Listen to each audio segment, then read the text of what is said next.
We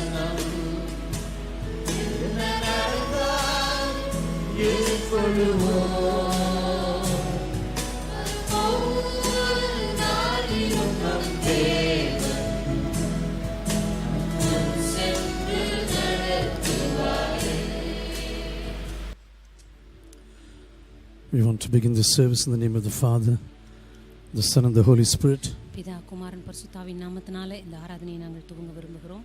And we also want to welcome everyone from other nations who are joining us this time. அதேபோல மற்ற தேசங்களிலிருந்து இந்த ஆராதனையில கலந்து கொள்கிற ஒவ்வொருவரையும் நாங்கள் இயேசுவின் நாமத்தினாலே வரவேற்க விரும்புகிறோம். The preaching will surely be in English and in Tamil. இந்த மாலை வேளையில செய்தியானது நிச்சயமாகவே ஆங்கிலத்திலும் தமிழிலும் காணப்படும். But due to the scarcity of people now, due to the lockdown in this nation and in our state, we have to just praise and worship in the Tamil language. ஆனால் தற்பொழுது எங்களுடைய தேசத்திலே காணப்படுகிறதான இந்த ஊரடங்கு நிமித்தமாகவும் எங்கள் மத்தியிலே காணப்படுகிறதான குறைவான உடல்நூலின் நிமித்தமாகவும் ஆட்கள் குறைவு நிமித்தமாகவும் நாங்கள் ஆராதனையை தமிழிலே நடத்த போகிறோம். So please bear with us and I think you can understand. எனவே தயவு செய்து எங்களோடு கூட பொறுத்துக்கொள்ளும்படியாய் நாங்கள் கேட்டுக்கொள்கிறோம். நீங்கள் நிச்சயமாகவே புரிந்து கொள்வீர்கள் என்று. Let us continue to praise and worship Jesus தொடர்ந்து இயேசுவை துதித்து ஆராதித்துக் கொண்டிருக்கலாம். for everything that He has been till today. இன்றைக்கு வரைக்கும் நம்முடைய வாழ்க்கையில தேவனாய் கர்த்தர் யாராக இருந்தார் அதற்காக. When we look back into everything what He has done till this evening, இந்த மாலை வேளை வரைக்கும் தேவனாய் கர்த்தர் நம்முடைய வாழ்க்கையில செய்த ஒவ்வொன்றையும் நாம் நினைத்து பார்க்கும் பொழுது we can never stop thanking God.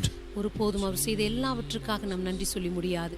He has been so faithful to every one of us till this evening. நம்ம ஒவ்வொருவருக்கும் இந்த மாலை வேளை வரைக்கும் தேவனாய் கர்த்தர் உண்மையுள்ளவராகவே இருந்து வந்திருக்கிறார். He gave us wonderful mothers or people who are in the position of mothers to take care of us. அற்புதமான தாய்மார்களையோ அல்லது நம்மை பொறுப்பெடுத்துக் கொள்கின்ற தாயை போன்ற அநேக ஜனங்களையோ நம்முடைய வாழ்க்கையில தேவன் கொடுத்திருக்கின்றார். Who really sacrificed and laid down the lives for every one of us. உண்மையாகவே நம்ம ஒவ்வொருவருக்காக தம்முடைய வாழ்க்கையை ஒப்புக்கொடுத்து நமக்காக தியாகம் செய்த அநேக பிள்ளைகளை நம்முடைய வாழ்க்கையில தேவன் கொடுத்திருக்கிறார். For us when we went away from God, நாம் தேவனை விட்டு தூர செல்லும் பொழுது நமக்காக ஜெபித்தவர்கள், who encouraged us when we were lonely, நம்முடைய வாழ்க்கையில தனிமையாக உணர்ந்த பொழுது நம்மை உற்சாகப்படுத்தினவர்கள், who counseled us to take the right decisions. சரியான முடிவுகளை எடுப்பதற்கு நமக்கு நல்ல ஆலோசனைகளை கொடுத்தவர்கள். I really thank every one of these people today in our prayers this evening. இந்த மாலை வேளையில நம்முடைய ஜெபங்களில் அவர்கள் ஒவ்வொருவருக்காக நாம் நன்றி செலுத்தலாம். Let us say, Lord, thank you for our wonderful mothers. ஆண்டவரே, இந்த அப்படிப்பட்ட அருமையான தாய்மார்களுக்காக உமக்கு நன்றி செலுத்துகிறேன். Lord, thank you for all of the love and sacrifice. ஆண்டவரே, எல்லாருடைய அன்புக்காக தியாகத்துக்காக உமக்கு நான் நன்றி செலுத்துகிறேன். Lord, we thank you for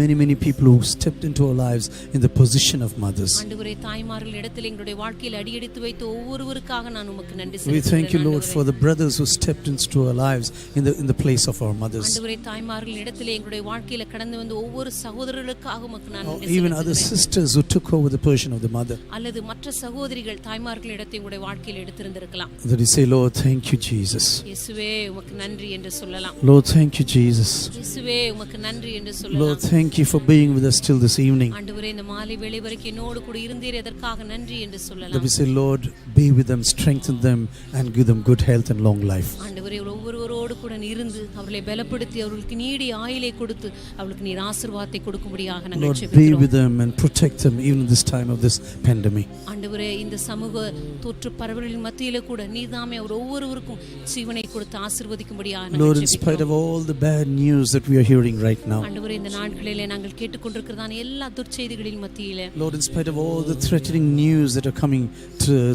to us through the media, ஆண்டவரே, ஊடகங்களின் வழியாக ஒவ்வொரு நாளும் நாங்கள் கேட்டுக்கொண்டிருக்கிறதான அநேக கெட்ட செய்திகளுக்காக கூட நாங்கள் ஜெபிக்கிறோம். Lord, help us to really keep us focused on yourself. ஆண்டவரே, உம்மை மாத்திரமே இந்த பயமுறுத்தலின் மத்தியில் நோக்கி பார்க்க கர்த்தர் எங்களுக்கு உதவி Lord, செய்தருளும்படியாக in your நாங்கள் presence ஜெபிக்கிறோம். there is fullness of joy. ஆண்டவரே, உம்முடைய பிரசன்னத்திலே எங்களுக்கு பரிபூர்ண சந்தோஷம் உண்டு. That we ஆண்டவரே, decide not to look into the circumstances but to come to your holy presence. ஆண்டவரே, எங்களை சுற்றி இருக்கிறதான சூழ்நிலைகள் அல்ல, உம்முடைய பரிசுத்த பிரசன்னத்துக்கு நேராக கடந்து வர நாங்கள் தீர்மானிக்க கர்த்தர் எங்களுக்கு உதவி Lord, செய்யும்படியாக we நான் just want to ஜெபிக்கிறேன். praise and honor you this evening. ஆண்டவரே, இந்த மாலை வேளையில் உம்மை மாத்திரமே துதித்து நான் ஆராதிக்க Lord, விரும்புகிறேன். you are everything to us. ஆண்டவரே, நீரே எங்களுடைய வாழ்க்கையில் எல்லாமாக இருக்கிறீர். Lord, you are the all-powerful God. ஆண்டவரே, நீரே சர்வ வல்லமையுள்ள தேவனாக இருக்கிறீர். Lord, you are the omnipresent God. ஆண்டவரே, நீரே எல்லா இடங்களிலும் ஆண்டவரே வியாபித்திருக்கிற தேவனாக Lord, இருக்கிறீர். you know everything that is happening in our lives. ஆண்டவரே, என்னுடைய வாழ்க்கையில் நடந்து கொண்டிருக்கிற எல்லாம் உமக்கு தெரியும். Lord, we pray for our nation of India. ஆண்டவரே, எங்களுடைய இந்திய தேசத்துக்காக கூட நாங்கள் ஜெபிக்கிறோம். Lord, you know the sufferings of our people right now. ஆண்டவரே, எங்களுடைய ஜனங்களுடைய வேதனைகளை நீர் கண்டு People கொண்டிருக்கிறீர். are losing their jobs, losing the payments, ஆண்டவரே, இந்த நாட்களே ஜனங்கள் தங்களுடைய வேலைகளை இழந்து போகிறார்கள், தங்களுடைய சம்பளங்களை இழந்து போகிறார்கள். who are migrating from one state to the other, ஆண்டவரே, ஒரு மாவட்டத்திலிருந்து இன்னொரு மாவட்டத்திற்கு கடந்து போக வேண்டிய சூழ்நிலையில who காணப்படுகிறார்கள். have no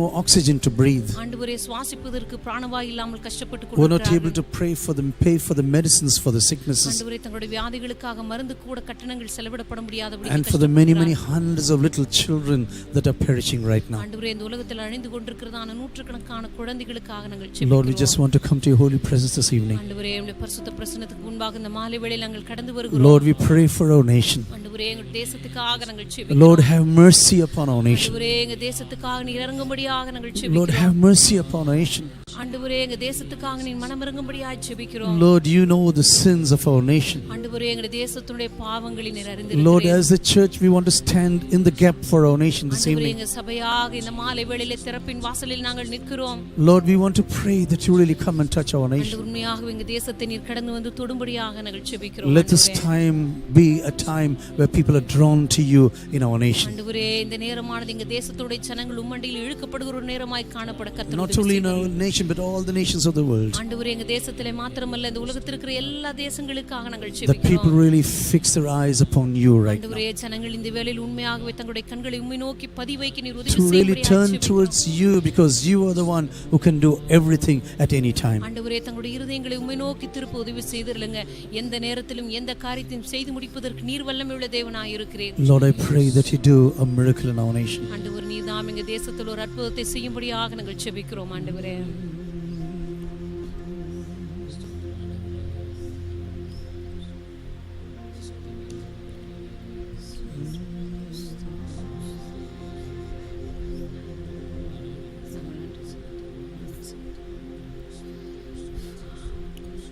Let's keep on praying. தொடர்ந்து ஜெபித்துக் கொண்டிருக்கலாம். இயேசுவே, நன்றி செலுத்துகிறோம் அப்பா.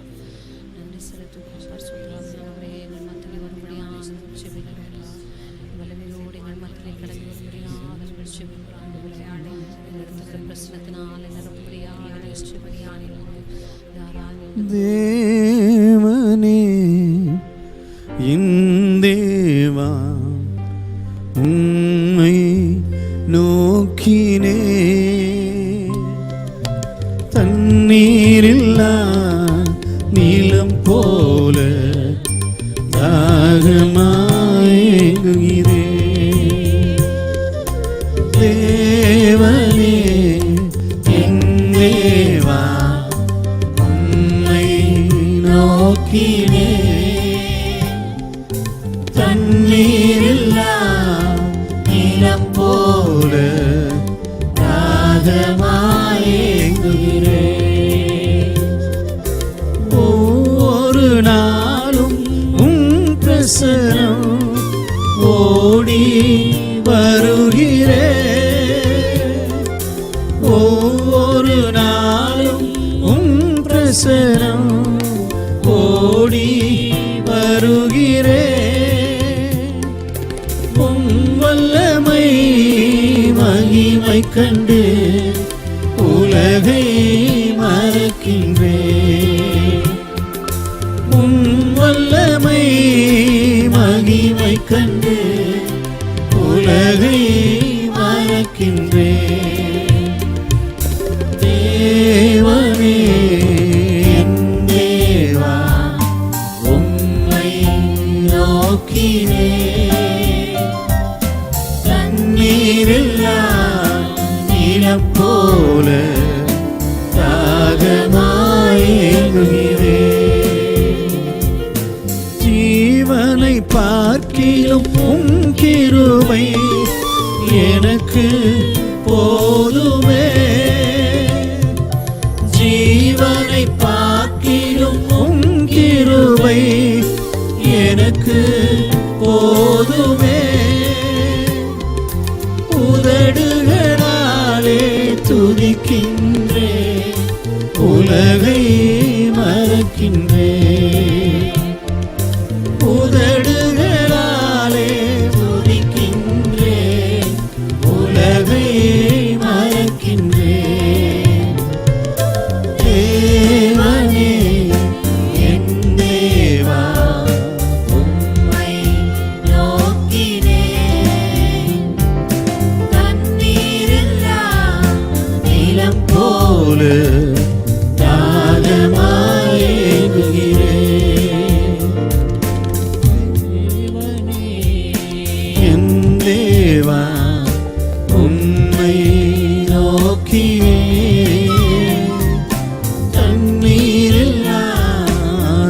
நீலம் போல தாகமாய் ஏங்குகிறேன்.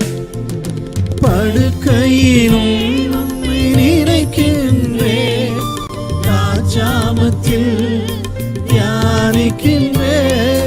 படுக்கையிலே உம்மை நினைக்கின்றேன், ராஜாமத்தில் தியானிக்கிறேன். உம் சிறகுகளின் நிழலிலே உலகை மறக்கின்றேன். உம் சிறகுகளின் நிழலிலே உலகை மறக்கின்றேன். தேவனே என் தேவா, உம்மை நோக்கினேன். தண்ணீரில்லா நிலம் போல தாகமாய் ஏங்குகிறேன்.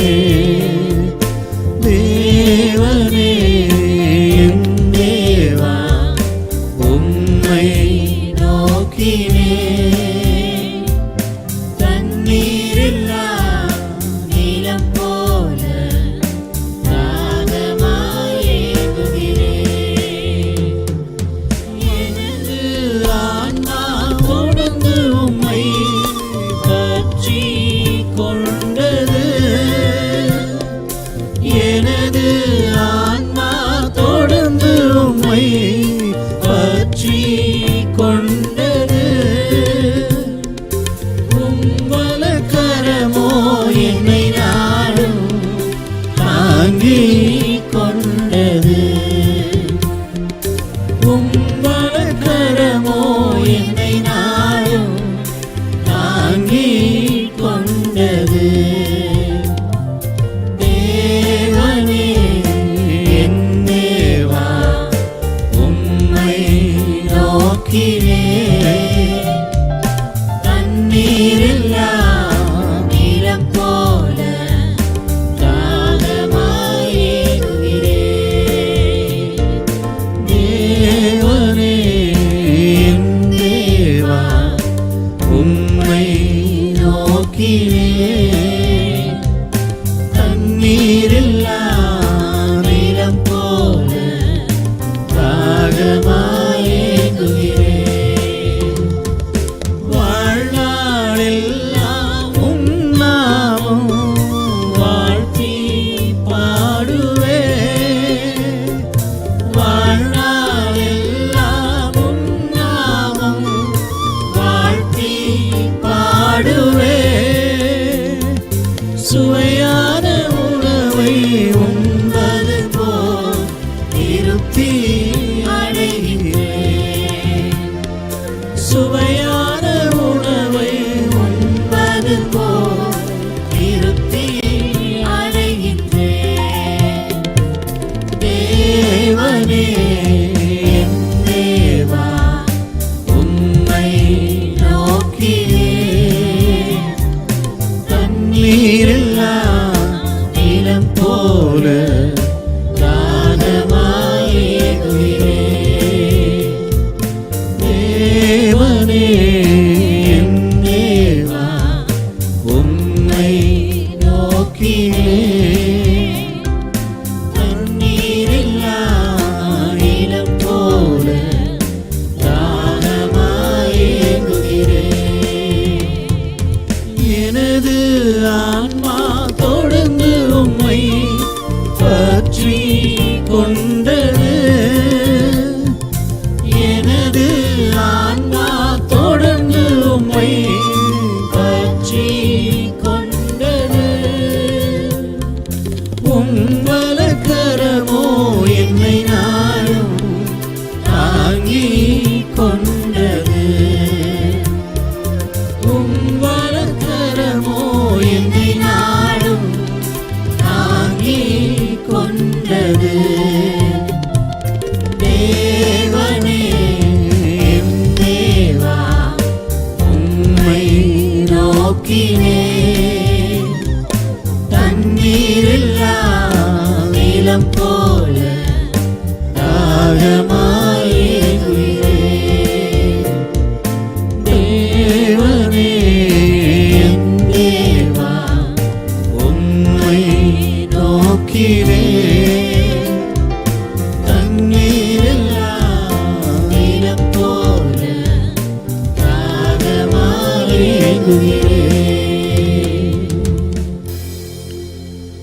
Lord, whatever may happen around us, ஆண்டவரே எங்களை சுற்றிலும் என்ன நடந்து கொண்டிருந்தாலும் சரி, however worse the situation around us may be, ஆண்டவரே எங்களை சுற்றி இருக்கிறதான சூழ்நிலை எவ்வளவு மோசமானதாக இருந்தாலும் சரி, Lord, I thank you that you are the one who is going to sustain us. ஆண்டவரே நீர் மாத்திரமே என்னை தாங்கிக் கொள்கிற தேவனாய் இருக்கிறபடினால் உமக்கு நன்றி செலுத்துகிறேன். Even if our mothers and fathers forsake us, ஆண்டவரே எங்களுடைய தாயும் எங்களுடைய தகப்பனும் எங்களை கைவிட்டாலும், even if our friends who said I will be with you till the end of your life just abandon us, உங்களுடைய வாழ்க்கையில கடைசி வரைக்கும் உன்னோடு கூட இருப்பேன் என்று சொல்லி நண்பர்கள் ஆண்டவரே அப்படியே எங்களை கைவிட்டு விட்டு Lord, சென்றாலும் I thank you that you are the pillar of our lives. ஆண்டவரே நீரே எங்களுடைய வாழ்க்கையின் தூணாக இருக்கிறேன். Lord, you are the pillar of our lives. ஆண்டவரே நீரே எங்களுடைய தாங்கிக் கொள்ளுகிற எங்களுடைய வாழ்க்கையின் தூணாக இருக்கிறேன். As we meditate through your word this evening, ஆண்டவரே உம்முடைய வார்த்தையை நாங்கள் தியானிக்கிற இந்த மாலை வேளையிலும், Lord, I pray that you speak to every one of us, ஆண்டவரே நீர் தாமே உம்முடைய வார்த்தையை கொண்டு எங்களை ஒவ்வொருவரோடு கூட பேசும்படியா நான் ஜெபிக்கிறேன். that your words, that we understand your words properly, ஆண்டவரே உம்முடைய வார்த்தைகளை நாங்கள் சரியாக விளங்கிக் கொள்ள எங்களுக்கு உதவி செய்தருளும். that we know the truth and the truth can set us free. ஆண்டவரே சத்தியத்தை மறிவீர்கள், சத்தியம் எங்களை விடுதலையாக்கும் என்று சொல்லி இருக்கிறீரே. Lord, I pray that the word of God really comes and sets us free this evening. உம்முடைய வார்த்தையான இந்த மாலை வேளையிலும் வந்து எங்களை விடுதலையாக்கும்படியா நாங்கள் ஜெபிக்கிறோம். Lord, I pray that you do a wonderful work amongst us. ஆண்டவரே எங்கள் மத்தியிலே அற்புதமான காரியங்களை செய்யும்படியாக நாங்கள் ஜெபிக்கிறோம். In Jesus' name we pray. இயேசுவின் நாமத்தினாலே ஜெபிக்கிறோம் பிதாவே. Amen. You may be seated. நீங்கள் அமர்ந்து கொள்ளலாம். I will be preaching to you from Philippians chapter 1, the first 2 verses once again. இந்த நாளிலேயும் பிலிப்பியருக்கு எழுதின நிருபம் 1ஆம் அதிகாரம் முதல் 2 வசனங்களை மறுபடியும் உங்களோடு கூட நான் தியானிக்க விரும்புகிறேன். As some of you know, we started this in the last week. நீங்கள் ஏற்கனவே அறிந்திருக்கிறபடி போன வாரத்திலே இந்த வசனங்களை நாங்கள் ஏற்கனவே ஆரம்பித்திருக்கிறோம். But there's so much of things to meditate upon in these 2 verses. ஆனால் இந்த 2 வசனங்களிலே ஏராளமான காரியங்கள் தியானிக்க வேண்டி இருக்கிறபடினால, And that's the reason why I came back to these 2 verses once again. இந்த காரணத்தினால் தான் மறுபடியும் இந்த வாரத்திலே கூட மறுபடியும் அதே வசனங்களை நாம் தியானிக்கிறோம். I think I need to tell our believers and our friends and our co-workers and pastors. இங்க இருக்கிறதான நம்முடைய உடனூழியர்கள், போதர்கள், விசுவாசிகள் மற்றும் நண்பர்களுக்கு நான் சொல்லிக்கொள்ள விரும்புவது, Yes, we have faith that God will protect us. ஆம், தேவன் நம்மை பாதுகாப்பார் என்கிறதான விசுவாசம் நமக்கு உண்டு, உண்மைதான். But at the same time, we have to be extremely careful. ஆனால் அதே நேரத்தில் மிக மிக ஜாக்கிரதை உள்ளவர்களாய் நாம் நடந்து கொள்ள வேண்டும். Some months ago, they said this virus travels about 2 meters. சில மாதங்களுக்கு முன்பாக சொல்லிக் கொண்டிருந்தார்கள் இந்த வைரஸ் ஆனது 2 மீட்டர் தொலைவுக்கு அது பிரயாணம் பண்ண முடியும் என்று. And just now I read it travels even up to 10 feet, more than 3 meters. ஆனால் இப்பொழுதுதான் நான் வாசித்தேன், கிட்டத்தட்ட அது 3 மீட்டருக்கு அது வந்து நிச்சயமாகவே பிரயாணம் பண்ண முடியும். These viruses are getting stronger and they are mutating day by day. இப்பொழுது இந்த வைரஸ் தொற்றானது ஒவ்வொரு நாளும் அது மரபணு மாறிக்கொண்டே இருக்கிறது. அதே போல இருக்க அதனுடைய தாக்கமானது அதிகமாகிக் கொண்டிருக்கிறது. So we need to pray for God's wisdom for all our chief ministers, for our prime minister, for everyone who is involved in this nation. எனவே இந்த தேசத்தில் இருக்கிறதான நம்முடைய பிரதம மந்திரிக்காக, நம்முடைய முதலமைச்சருக்காக நாம் ஜெபிக்க வேண்டும். தேவனாய் கர்த்தர் தாமே தேசத்திற்காக முடிவெடுக்கக்கூடிய நிலைமையில் இருக்கிற ஒவ்வொருவருக்கும் கர்த்தர் தமது ஞானத்தை தர வேண்டும் என்று சொல்லி. They are also human beings. They can do mistakes. அவர்களும் கூட மனிதர்கள் தான், அவர்களும் தவறுகள் செய்ய முடியும். They need heavenly wisdom to tackle the situation. இந்த பிரச்சனைகளை சரியானபடி கையாளும்படி கர்த்தர் தாமே அவர்களுக்கு ஞானத்தை, பரலோக ஞானத்தை அளிக்க வேண்டும். I think our nation needs to shed its pride and come back to God and say, Lord, we need your help right now. நம்முடைய தேசமானது தம்முடைய பெருமையை அகற்றிவிட்டு, ஆண்டவரே உம்முடைய உதவி எங்களுக்கு தேவை என்று சொல்லி ஆண்டவருடைய பிரசன்னத்துக்கு முன்பாக கடந்து வர வேண்டும். Sometimes when we are very proud, we think we know everything. சில நேரத்தில் நாம் மிகுந்த பெருமை உள்ளவர்களாக மாறி நமக்கு எல்லாமே தெரியும் என்று நினைத்துக் கொள்வோம். Our physicians, our doctors will tackle everything. நம் மத்தியில் இருக்கிறதான இந்த சரீர மருத்துவர்கள் எல்லாவற்றுக்கும் தீர்வை கண்டுபிடித்து விடுவார்கள் என்று நான் நம்புகிறோம். Some weeks ago I read India is becoming the dispensary of the world. சில வாரங்களுக்கு முன்பாக தான் வாசித்தேன், நம்முடைய இந்திய தேசமானது உலக தேசங்களுக்கே மருந்தை அளிக்கக்கூடிய ஒரு தேசமாக மாறுகிறது என்று சொல்லி. And now people are dying because of lack of medicine. ஆனா இப்பொழுதோ ஜனங்கள் மருந்து இல்லாமல் மரித்துக் கொண்டிருக்கிறார்கள். There may be many reasons. இதற்கு அநேக காரணங்கள் இருக்க முடியும். I am not here to criticize anyone. நான் இந்த இடத்துல யாரையும் குற்றப்படுத்தும்படியாக இதை சொல்லவில்லை. But at the same time we need God's heavenly wisdom to tackle the situation. ஆனால் அதே நேரத்தில் இந்த சூழ்நிலைக்கு சரியான சூழ்நிலையை கையாண்டு தீர்வை கண்டுபிடிப்பதற்கு பரலோகத்தின் ஞானம் நமக்கு தேவை. That we continuously pray, Lord, be with those people who are taking decisions now. தொடர்ந்து நாம் ஜெபித்துக் கொண்டிருக்க வேண்டும். இந்த முடிவுகளை எடுக்கின்றதான ஒவ்வொருவருக்கும் கர்த்தர் தாமே தமது ஞானத்தை அளிக்கும்படியாக. That God really fills them with His wisdom so that they can tackle the situation properly. கர்த்தர் தாமே தமது ஞானத்தை அவர்களுக்கு அளித்து இந்த சூழ்நிலைக்கு சரியான தீர்வை அவர்கள் கொண்டு வரும்படியாக நாம் ஜெபிக்க வேண்டும். When you go to Philippians chapter 1, the first 2 verses, பிலிப்பியரின் புத்தகம் 1ஆம் அதிகாரம் முதல் 2 வசனங்களுக்கு நீங்கள் செல்லும் பொழுது, Apostle Paul calls himself and Timothy the bond servants of God. அப்போஸ்தலனாகிய பவுலும் தீமோத்தேயும் தங்களை கட்டப்பட்ட அப்போஸ்தலர்களாக இந்த இடத்திலே தங்களை அறிமுகப்படுத்துகிறார்கள். They are also servants working for Jesus Christ. அவர்கள் இயேசு கிறிஸ்துவுக்காக ஊழியம் செய்கிற ஊழியக்காரர்களாக இருக்கிறார்கள். Yes, they were first slaves to the world, to sin and Satan. ஆம், முதலாவது நம்மை போலவே இவர்களும் இந்த உலகத்திற்கும் சாத்தானுக்கும் அடிமைகளாக இருந்தவர்கள் தான். But now they are the slaves to righteousness of Jesus. ஆனால் இப்பொழுதோ இயேசுவின் நீதிக்கு அவர்கள் அடிமைகளாக இருக்கிறார்கள். They have been clothed with the righteousness of Jesus. இயேசு கிறிஸ்துவின் நீதியினால் அவர்கள் இப்பொழுது தரிக்கப்பட்டிருக்கிறார்கள். God has not only given them eternal life, இயேசு கிறிஸ்து அவர்களுக்கு நித்திய ஜீவனை கொடுத்தது மாத்திரமல்ல, but God has also given them the opportunity to really purify and really get closer and closer to God. ஆனால் கர்த்தர் தாமே அவர்களை பரிசுத்தப்படுத்தி ஒவ்வொரு நாளும் தேவனோடு கூட நெருங்க செய்யும்படியான ஒரு ஸ்லாக்கியத்தை அவர்களுக்கு கொடுத்திருக்கிறார். Purification, sanctification is a lifelong process. I want to tell you. பரிசுத்தமாகுதல் என்று சொல்லும் பொழுது அது நம்முடைய வாழ்நாள் முழுவதும் நடக்கிற ஒரு காரியம் என்று நான் உங்களுக்கு சொல்லிக் கொள்ள விரும்புகிறேன். Sanctification doesn't happen suddenly. பரிசுத்தமாகுதல் என்று சொல்லும் பொழுது ஏதோ ஒரே நாளிலே நம்முடைய வாழ்க்கையில நடந்து விடுவதில்லை. Some people say just be sanctified first and then you can be saved. சில ஜனங்கள் சொல்வார்கள், முதலாவது உங்களை பரிசுத்தப்படுத்திக் கொள்ளுங்கள், பின்பு நீங்கள் ரட்சிக்கப்படலாம். If you want to be baptized, please sanctify yourself first. நீங்க ஞானஸ்நானம் பெற்றுக்கொள்ள வேண்டுமா, முதலாவது உங்களை பரிசுத்தப்படுத்திக் கொள் என்று சொல்வார்கள். If you want to be a member of our church, first sanctify yourself. நீங்கள் எங்களுடைய சபையினுடைய அங்கத்தினராக இருக்க வேண்டுமா, முதலாவது உங்களை பரிசுத்தப்படுத்திக் கொள்ளுங்கள் என்று சொல்வார்கள். This is the huge and marvelous difference between the ways in this world and the Lord Jesus Christ. ஆனால் இதுதான் நம்முடைய கர்த்தராகிய இயேசு கிறிஸ்துவின் வழிக்கும் இந்த உலகத்தில் இருக்கிறதான வழிகளுக்கும் மாறுபட்ட காரியம். Other ways will tell you get sanctified first and then you come closer to God. மற்ற வழிகள் உங்களுக்கு சொல்லும், முதலாவது உன்னை சுத்தப்படுத்திக் கொள், அதற்கு பிற்பாடு கடவுளுக்கு அருகாமையில் நீ வரலாம். Some time ago I was reading in a book, it was written like this. சில வருடங்களுக்கு முன்பதாக ஒரு புத்தகத்தை வாசித்தேன். அதில் இப்படியாக எழுதப்பட்டது, Our life is like a bee sitting inside a mango fruit. நம்முடைய வாழ்க்கையானது ஒரு மாங்கனிக்குள்ளாக இருக்கிறதான ஒரு வண்டை போல. And this bee is sitting inside this mango fruit. இந்த மாங்கனிக்குள்ளாக இருக்கிறதான இந்த வண்டு, and if it wants to see the light outside, வெளியே காணப்படுகிறதான வெளிச்சத்தை அந்த வண்டு காண வேண்டும் என்று it சொன்னால், has to break through the flesh of this fruit. அது அந்த மாங்கனினுடைய சதையை பிளந்து கொண்டு ஊடுருவி அது வெளியே வர வேண்டும். Sounded wonderful.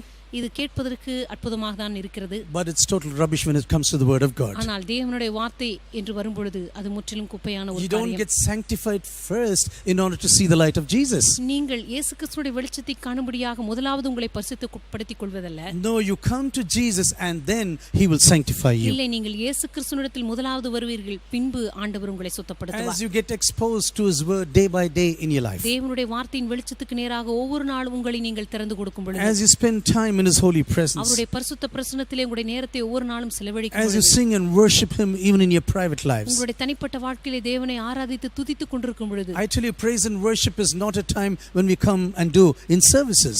நான் உங்களுக்கு சொல்லுகிறேன், ஏதோ ஆராதனைக்கு கடந்து வரும்போது மட்டும் நம்ம துதித்து ஆராதிப்பதல்ல. No, when you're alone it will show whether you are really a praising person. இல்லை, நீங்கள் தனிமையாக இருக்கும் பொழுதுதான் நீங்கள் உண்மையாகவே தேவனை ஆராதிக்கிற நபரா என்பது நமக்கு தெரியும். To know a worshipper, you must look at him in his private times. ஒரு ஆராதனைக்காரருடைய வாழ்க்கையை கண்டுபிடிக்க வேண்டும் என்று சொன்னால் அவருடைய தனிப்பட்ட நேரத்தை உற்று நோக்கி பாருங்கள். Even in his lonely times he'll be a worshipper. அவருடைய தனிப்பட்ட நேரத்திலே கூட அவர் தேவனை ஆராதித்துக் கொண்டிருப்பார். Actually, when we come together as a congregation, நாம் ஒரு சபையாக தேவ பிரசன்னத்திலே கூடி வரும் பொழுது, we do the same thing what we do in our private lives. நம்முடைய தனிப்பட்ட வாழ்க்கையில் எதை செய்கிறோமோ அதை தான் நாம் வெளிப்படையான நேரத்திலும் செய்கிறோம். When God brought you out of the bondage of Satan, கர்த்தர் ஒரு நாள் பிசாசுனுடைய கட்டுகளிலிருந்து உங்களை வெளியே கொண்டு வந்த God பொழுது, says, I want you to go out and worship for me, with me. கர்த்தர் சொன்னார், நீ வெளியே வந்து என்னை ஆராதிக்க வேண்டும். This is what God said to the people of Israel. இதைத்தான் அந்த நாளில் இஸ்ரவேல் ஜனங்களுக்கு தேவன் When you சொன்னார், come out of the bondage of Pharaoh, நீங்கள் பார்வோனுடைய பிடியிலிருந்து வெளியே வரும் பொழுது, I will take you to the desert so that you can be a worshipper. நான் உங்களை வனாந்தரத்துக்கு அழைத்துச் செல்வேன், அங்கே போய் நீங்கள் எங்களை The ஆராதிப்பீர்கள். very reason why you and I were freed is to be a worshipper. நீங்களும் நானும் இந்த நாளிலே விடுதலையாக்கப்பட்டதற்கு ஒரே காரணம் இந்த கர்த்தராகிய இயேசுவை ஆராதிக்கும்படியாக This தான். man said, we are born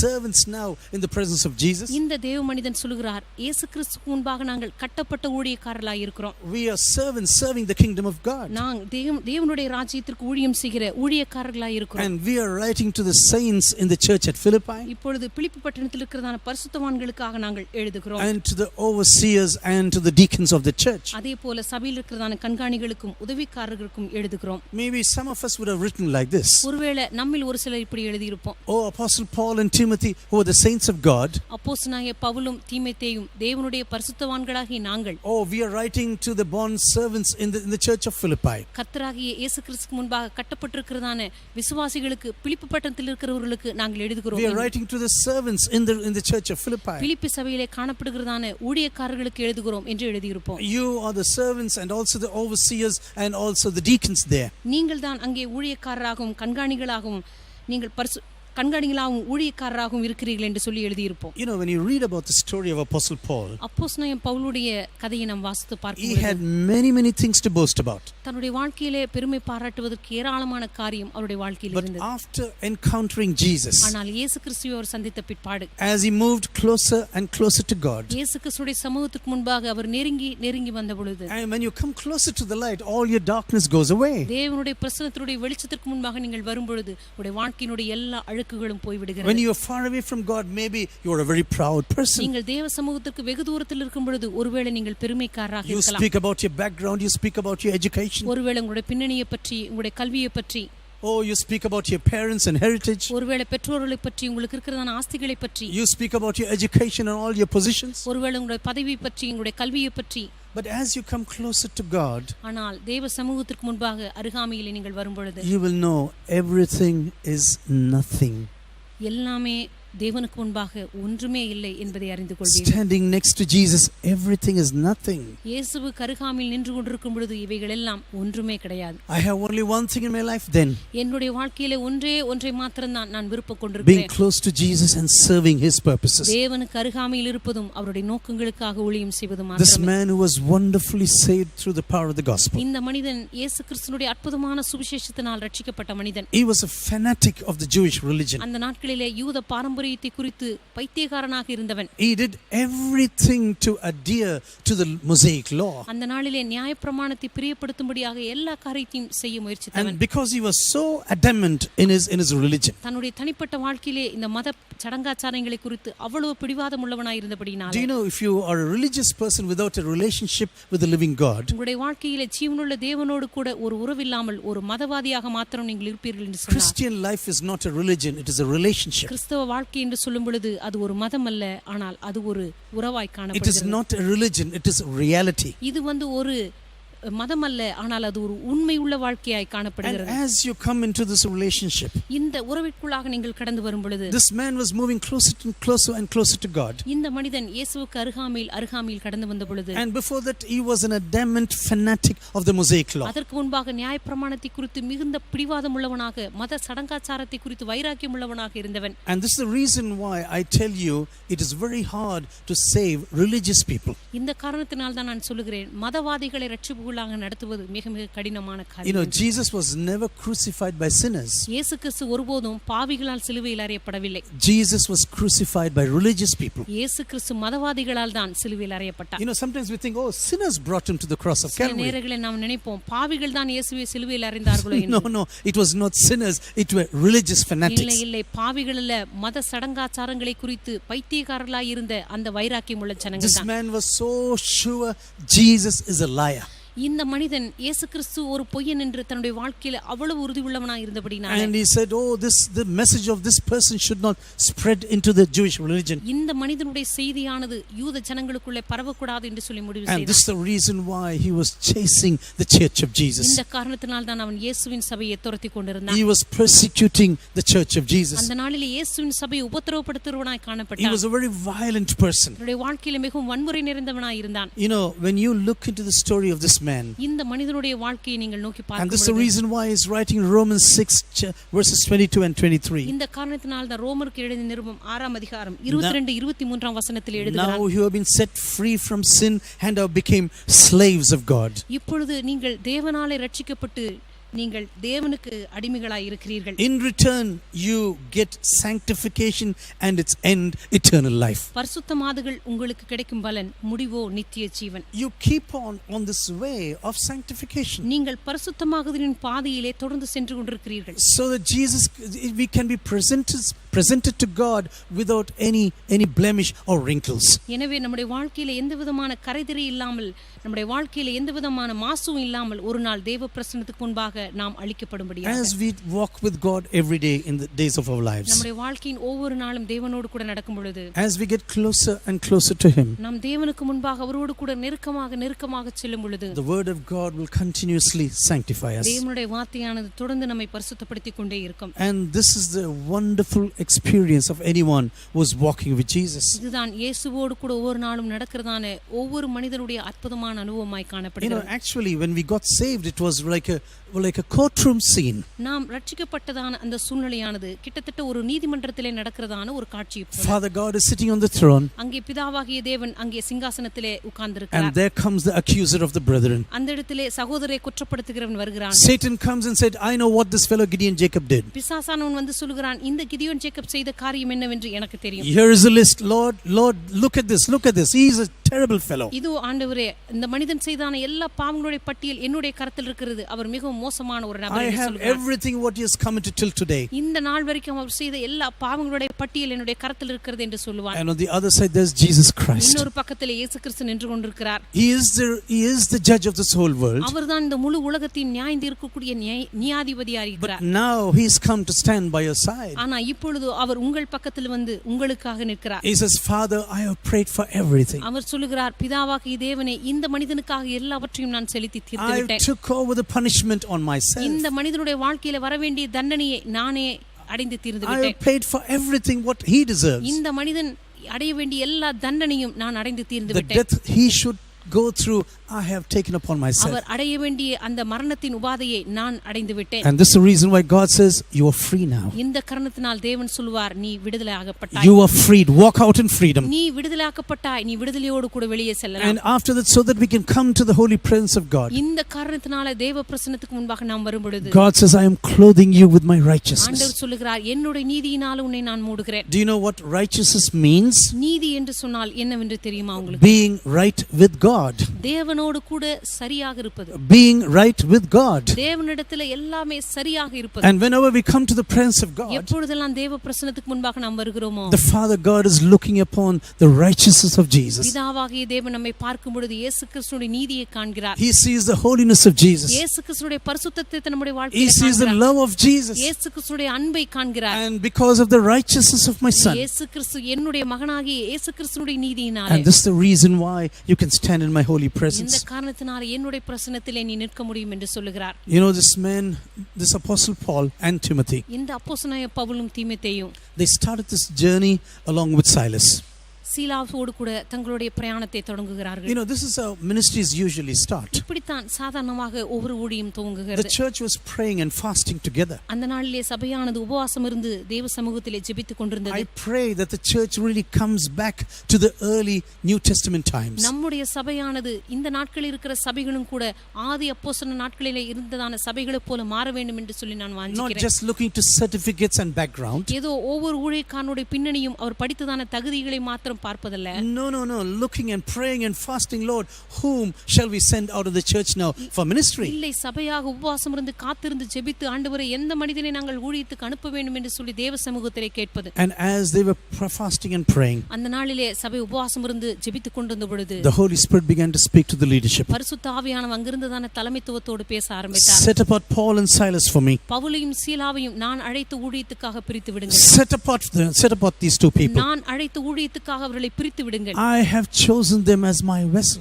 என்னுடைய பாத்திரங்களாக அவர்களை நான் தெரிந்து This கொண்டிருக்கிறேன். man should go and preach the gospel to the இந்த Gentiles. மனிதன் சென்று புறஜாதிகளுக்கு சுவிசேஷத்தை அறிவிக்க வேண்டும். So now just lay your hands upon him, pray and send him out. எனவே அவர்கள் மீது தலைகள் மீது கரங்களை வைத்து ஜெபித்து அவர்களை அனுப்பி You விடுங்கள். know, this is the reason why the laying of hands is very much in the New Testament. இந்த காரணத்தினால் தான் தலை மீது கரங்களை வைத்து ஜெபித்து அனுப்புவது புதிய ஏற்பாட்டில் அதிகமாக பார்க்க முடியும். When you get sick, you call the elders and they will pray over you. நீங்கள் வியாதிப்படும் பொழுது மூப்பர்களை கூப்பிட்டு உங்களுக்காக ஜெபிக்க For சொல்லுகிறீர்கள். the baptism of the Holy Spirit, you lay your hands and pray for them. ஞானஸ்நானத்தை பெற்றுக்கொள்ளும்போது உங்கள் மீது கரங்களை வைத்து ஜெபிக்கிறார்கள். And when you separate them for ministry, you lay your hands and pray for them. ஊழியத்திற்காக பிரித்து அனுப்பும் பொழுது கூட அவர்கள் மீது கரங்களை வைத்து ஜெபித்து அனுப்பப்பட்டது. And this is the reason why Paul is really saying to Timothy, Timothy, my spiritual son, be very careful. இந்த காரணத்தினால் தான் அப்போஸ்தலனாகிய பவுல் தன்னுடைய ஆவிக்குரிய குமாரனாக தீமோத்தேயை பார்த்து சொல்லுகிறார், என் ஆவிக்குரிய குமாரனாக தீமோத்தேயு மிகவும் ஜாக்கிரதையாக இரு. Don't lay your hands very easily on anyone. யார் மீதும் அவசரப்பட்டு கரங்களை வைக்காதே. You know, this is a real tragedy in the Indian church. தற்பொழுது இந்திய சபையிலே காணப்படுகிறதான மிகப்பெரிய பரிதாபத்திற்குரிய ஒரு காரியம். You know, many pastors are even anxious to lay their hands upon people. அநேக போதகர்கள் கூட மற்றவர்கள் மீது கரங்களை வைத்து ஜெபிப்பதற்கு பயப்படுகிறார்கள். If these flowers are there in front of you, எனக்கு முன்பாக இருக்கிறதான இந்த பூக்களை பார்க்கும் பொழுது just imagine that's a person. அவர்கள் இந்த பூக்கள் ஒரு நபர் என்று வைத்துக் கொள்ளுங்கள். And the pastor will pray like this. அந்த போதகர் இப்படி தான் ஜெபிப்பார். He will never put his hands upon the head of this person. ஒருபோதும் அந்த நபருடைய தலையின் மீது கரத்தை வைத்து ஜெபிக்க மாட்டார். Because this verse has been totally misunderstood. ஏனென்றால் இந்த வசனமானது முற்றிலுமாக தவறாக புரிந்து கொள்ளப்பட்டிருக்கிறது. I say jokingly, this is Shakti Jabam.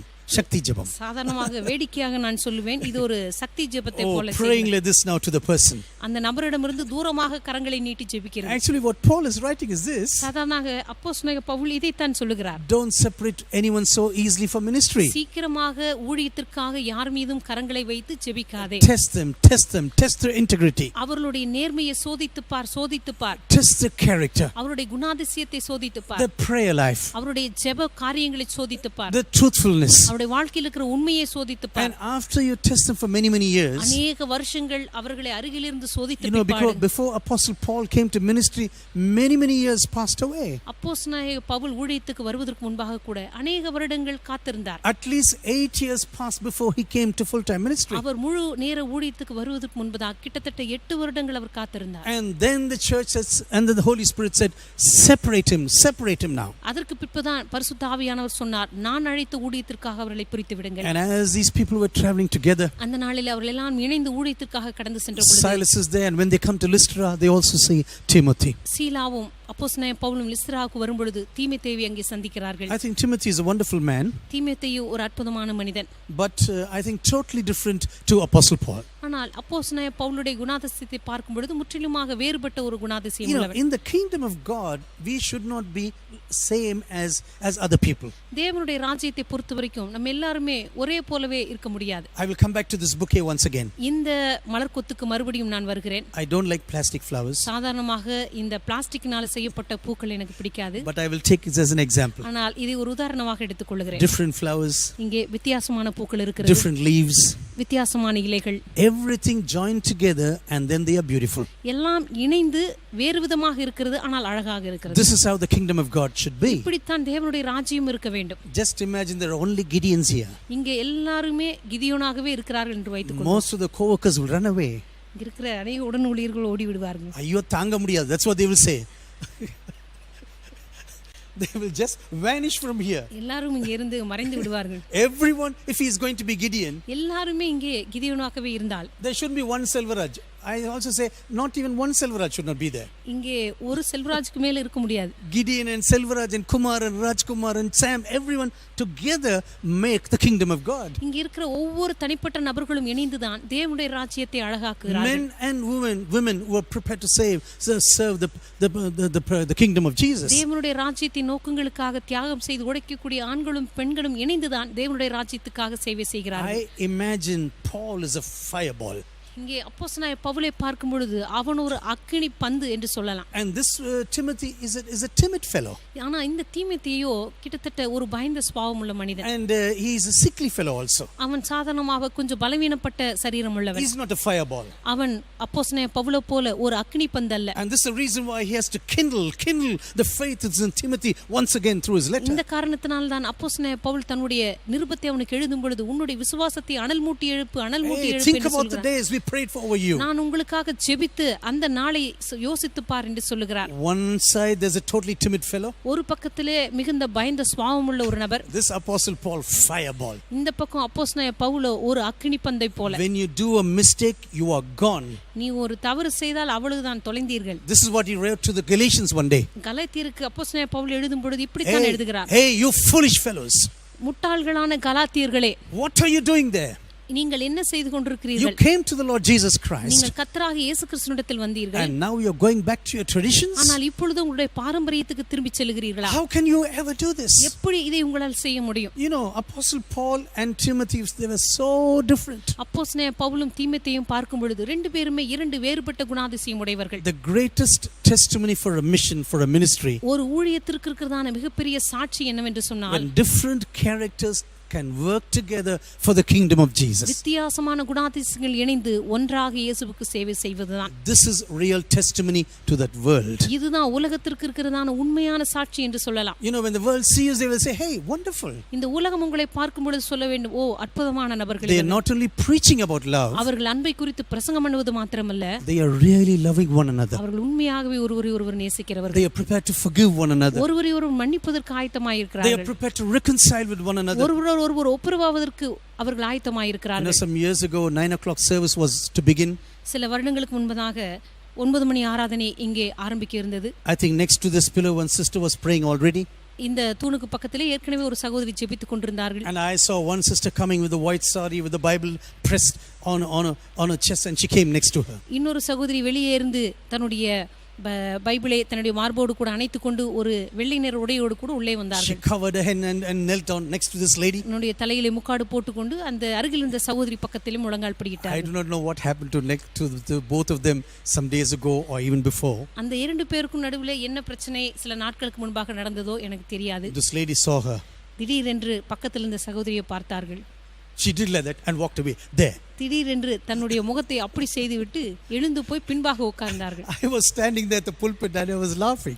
நான் பிரசங்க பீடத்தில் நின்று கொண்டு அவர்களை பார்த்து நான் சிரித்துக் கொண்டிருந்தேன். I said, how can this be a testimony of love? இது எப்படி அன்பிற்கு ஒரு சாட்சியாக இருக்க முடியும்? You know, when two people are together, you can come into differences of opinion.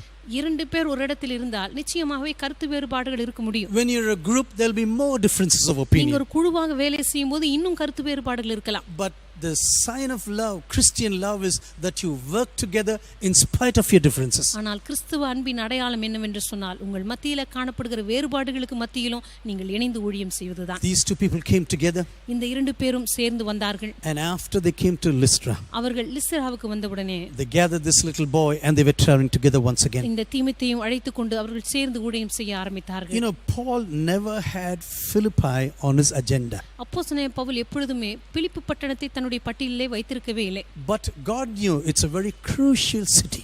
ஆனால் கர்த்தருக்கு தெரியும் இது மிக மிக முக்கியமான ஒரு பட்டணம் It என்று. was a strategic outpost for both the continents. அந்த நாட்களிலே கண்டங்களை பிரிக்கக்கூடிய ஒரு முக்கியமான பட்டணமாய் இது காணப்பட்டது. Whether you're going out of Europe or coming into Europe, நீங்கள் ஐரோப்பா கண்டத்துக்கு உள்ளே சென்றாலும் சரி அந்த கண்டத்திற்கு வெளியே வந்தாலும் சரி, this Philippi was in the middle of these two continents. இந்த பிலிப்பி பட்டணமானது ரெண்டு கண்டங்களுக்கு நடுவே காணப்பட்ட ஒரு பட்டணம். You know, Paul had other ideas in his mind. அப்போஸ்தலனாகிய பவுலுக்கு தன்னுடைய வாழ்க்கையிலே ஊழியத்தை குறித்த வேறு திட்டங்கள் இருந்தன. Not bad ideas or evil ideas. தவறான அல்லது தவறான நோக்கமுடைய திட்டங்கள் அல்ல. He said, this is my calling. I'm not here to baptize other people. அவன் நினைத்தது இது என்னுடைய அழைப்பா இருக்கிறது, நான் மற்றவர்களுக்கு ஞானஸ்நானம் கொடுக்க முடியாது. No, I am not called to do this work. நான் இந்த வேலையை செய்யும்படியாக அழைக்கப்படவில்லை. Do you know Apostle Paul baptized few people only? அப்போஸ்தலனாகிய பவுல் தன்னுடைய வாழ்க்கையிலே ஒரு சிலருக்கு மட்டும்தான் ஞானஸ்நானம் கொடுத்திருக்கிறார். உங்களுக்கு Jesus, I think, never baptized anyone. இயேசு கிறிஸ்து யாருக்குமே ஞானஸ்நானம் கொடுத்ததாக இல்லை. You know, I was thinking a long time about this. இதை குறித்து அநேக நாட்களாக சிந்தித்துக் கொண்டிருந்தேன். Why did not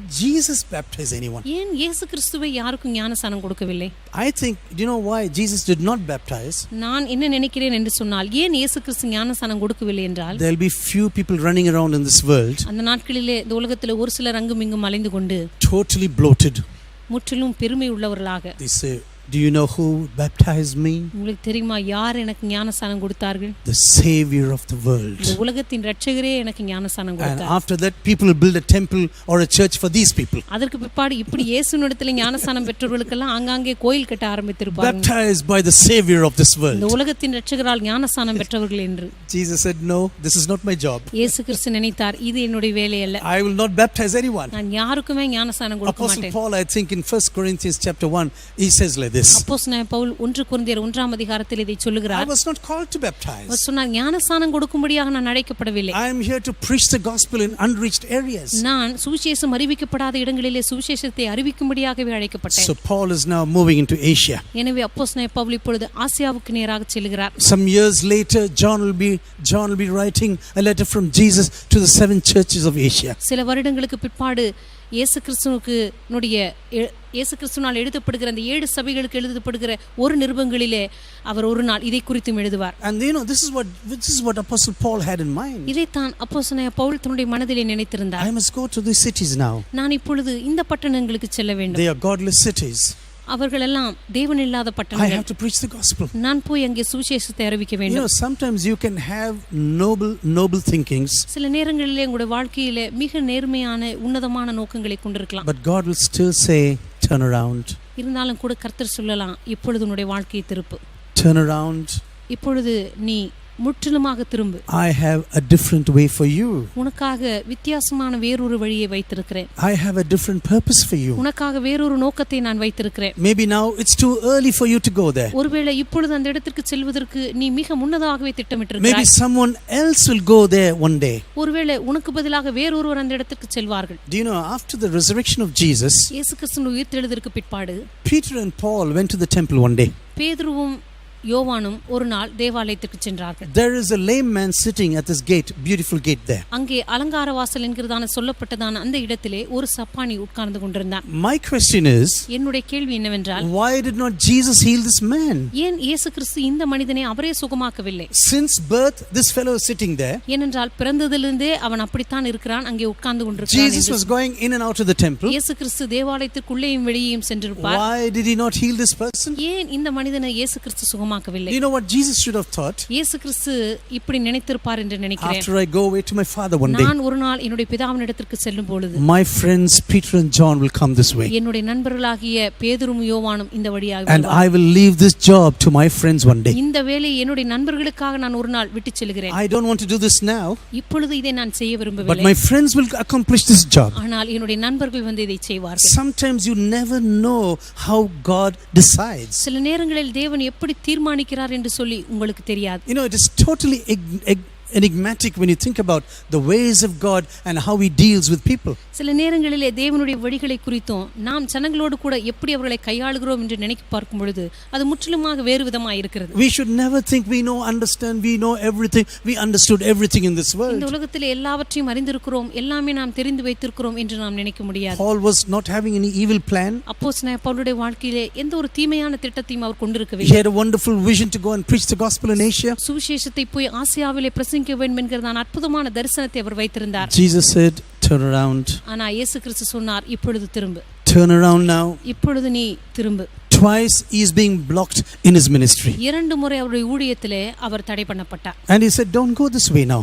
ஆண்டவர் சொன்னார், இந்த வழியாக நீ போக வேண்டாம். I have a different way and a ministry for you. உனக்காக ஒரு வித்தியாசமான வழியையும் ஒரு ஊழியத்தையும் நான் வைத்திருக்கிறேன். One of the things when God is blocking a way for you, தேவன் உங்களுடைய வாழ்க்கையினுடைய ஊழிய பாதைகளை அவர் தடை செய்யும் பொழுது continue to proceed with God. தொடர்ந்து தேவனோடு கூட முன்னேறி செல்ல ஆயத்தமாயிருங்கள். Don't retreat and run back. தயவு செய்து பின்வாங்கி ஓடி விடாதீர்கள். Don't say, okay, we met this fellow in Lystra, சரி, லிஸ்திராவிலே இந்த நபரை சந்தித்தோம், so let us go back to Lystra.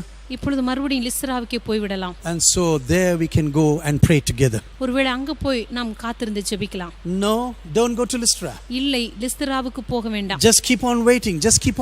நீங்கள் தொடர்ந்து அங்கேயே காத்திருங்கள். Just keep on going with God. தொடர்ந்து தேவனோடு கூட முன்னேறி சென்று கொண்டிருங்கள். And God will be steering you according to his ways and his decisions. தேவன் தம்முடைய நோக்கங்களின்படி முடிவுகளின்படி உங்களை இயக்க ஆரம்பிப்பார். Do you know, even if it is a good thing, ஒருவேளை உங்களுடைய வாழ்க்கையில நல்ல காரியங்களை நீங்கள் திட்டமிட்டிருந்தாலும் கூட God can say no. ஆண்டவர் வேண்டாம் என்று சொல்லலாம். One day I went to my spiritual leader a long time ago.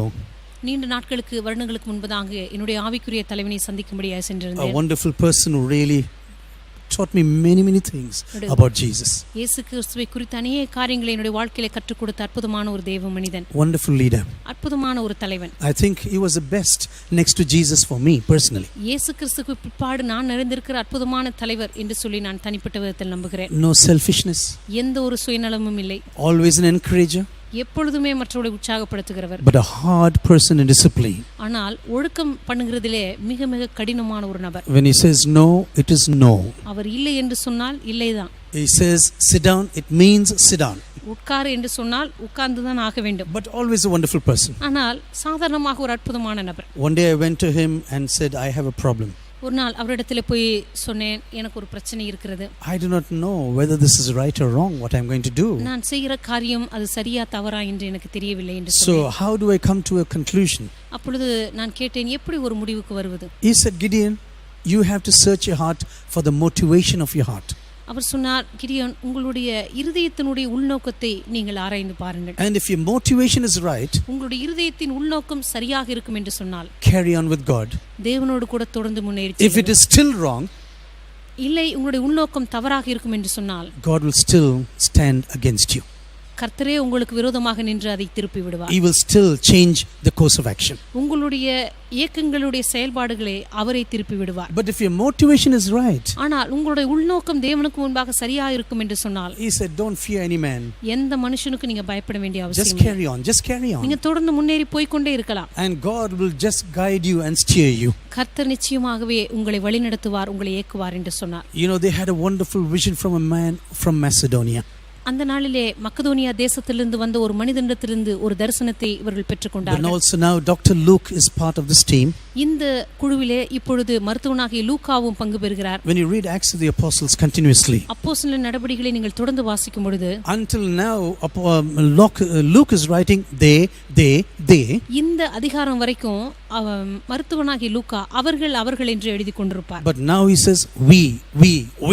ஆனால் இந்த இடத்திலே அவர் நாங்கள் என்று எழுத ஆரம்பிப்பார். We came to know this is from God. இது தேவனிடத்திலிருந்து வந்தது என்று சொல்லி நாங்கள் நிச்சயித்துக் கொண்டோம் என்று எழுதியிருப்பார். We started to proceed now. நாங்கள் தேவனிடத்திலிருந்து இது வந்தது என்று நிச்சயித்துக் கொண்டு தொடர்ந்து செல்ல ஆரம்பித்தோம். No, Dr. Luke was a wonderful friend of Apostle Paul. மருத்துவனாகிய லூக்கா அப்போஸ்தலனாகிய பவுலுடைய அற்புதமான ஒரு நண்பர். And some theologians think that he wrote Acts of the Apostles to protect and defend Apostle Paul in Rome. சில இறையியல் வல்லுநர்கள் சொல்லுவார்கள், மருத்துவனாகிய லூக்கா அப்போஸ்தலர் நடபடிகளை எழுதினதே அது அப்போஸ்தலனாகிய பவுலினுடைய ஊழியத்தை பாதுகாக்கும்படியாக, ரோம சாம்ராஜ்யத்திலே அவருடைய ஊழியத்தை அவர் பாதுகாக்கும்படியாக எழுதப்பட்ட ஒரு நிருபந்தான் என்று சொல்லுவார். When he was standing trial in Rome, ரோம ராஜ்யத்திலே அவர் தன்னுடைய விசாரணைக்காக நின்ற பொழுது, and some people think he really wrote this to defend Apostle Paul. அப்போஸ்தலனாகிய பவுலுடைய ஊழியத்தை பாதுகாக்கும்படியாகத்தான், அந்த ஊழியத்திற்கு அவர் ஒரு ஒத்துழைப்பை கொடுக்கும்படியாகத்தான் இதை அவர் எழுதினார் என்று சொல்லுவார்கள். God wanted a church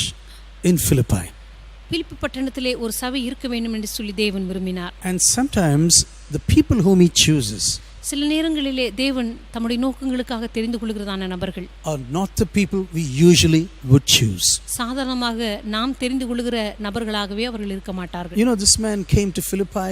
He was looking around for the man from Macedonia. இந்த குழுவானது பிலிப்பி பட்டணத்திற்கு வந்து மக்கதோனியா தேசத்திலிருந்து தங்களுக்கு தரிசனத்தில் தோன்றின நபரை தேடிக் கொண்டிருந்திருப்பார்கள். Usually when you have a vision, சாதாரணமாக நீங்கள் ஒரு தரிசனத்தை பெற்றுக்கொள்ளும் பொழுது you will have a face in your mind. சாதாரணமாக நமக்கு தரிசனத்திலே கிடைத்ததான இந்த முகத்தை நாம் நினைவில் வைத்துக் கொள்வோம். And I think Apostle Paul was looking around for this face. அப்போஸ்தலனாகிய பவுலும் கூட தன்னுடைய தரிசனத்திலே கண்டதான அந்த முகத்தை அவர் தேடிக் கொண்டிருப்பார் என்று நினைக்கிறேன். But now there is no face. ஆனால் இப்பொழுதோ அப்படிப்பட்ட முகத்தை அவர் பார்க்கவே முடியவில்லை. On the day of the Lord he is going to the river. இப்பொழுது கர்த்தருடைய நாளிலே அவர்கள் ஆற்றோருக்கு செல்கிறார்கள். And then he sees a women's meeting. அங்கே ஒரு சகோதரிகள் கூடியிருக்கிறதை பார்க்கிறார்கள். Paul did not say I am a Jew. அப்போஸ்தலனாகிய பவுல் சொல்லவில்லை, நான் ஒரு யூதன், I am a Pharisee. நான் ஒரு பரிசேயன், Oh, I am living a consecrated life for Jesus. நான் இயேசுவுக்காக பிரித்தெடுக்கப்பட்ட ஒரு வாழ்க்கை வாழ்கிறவன். Men do not go to women's meetings. சாதாரணமாக இப்படிப்பட்ட ஆண்கள் ஒரு சகோதரிகள் கூட்டத்திற்கு செல்ல மாட்டார்களே. I don't need to go to this meeting. இந்த கூட்டத்திற்கு நான் ஏன் செல்ல வேண்டும்? You know, sometimes through such barriers we lose so much from the work of God. இப்படிப்பட்ட தடைகளினாலே தேவனுடைய ராஜ்யத்தில் அநேக நற்காரியங்களை நாம் இழந்து போகிறோம். You know, sometimes we don't take care of real children.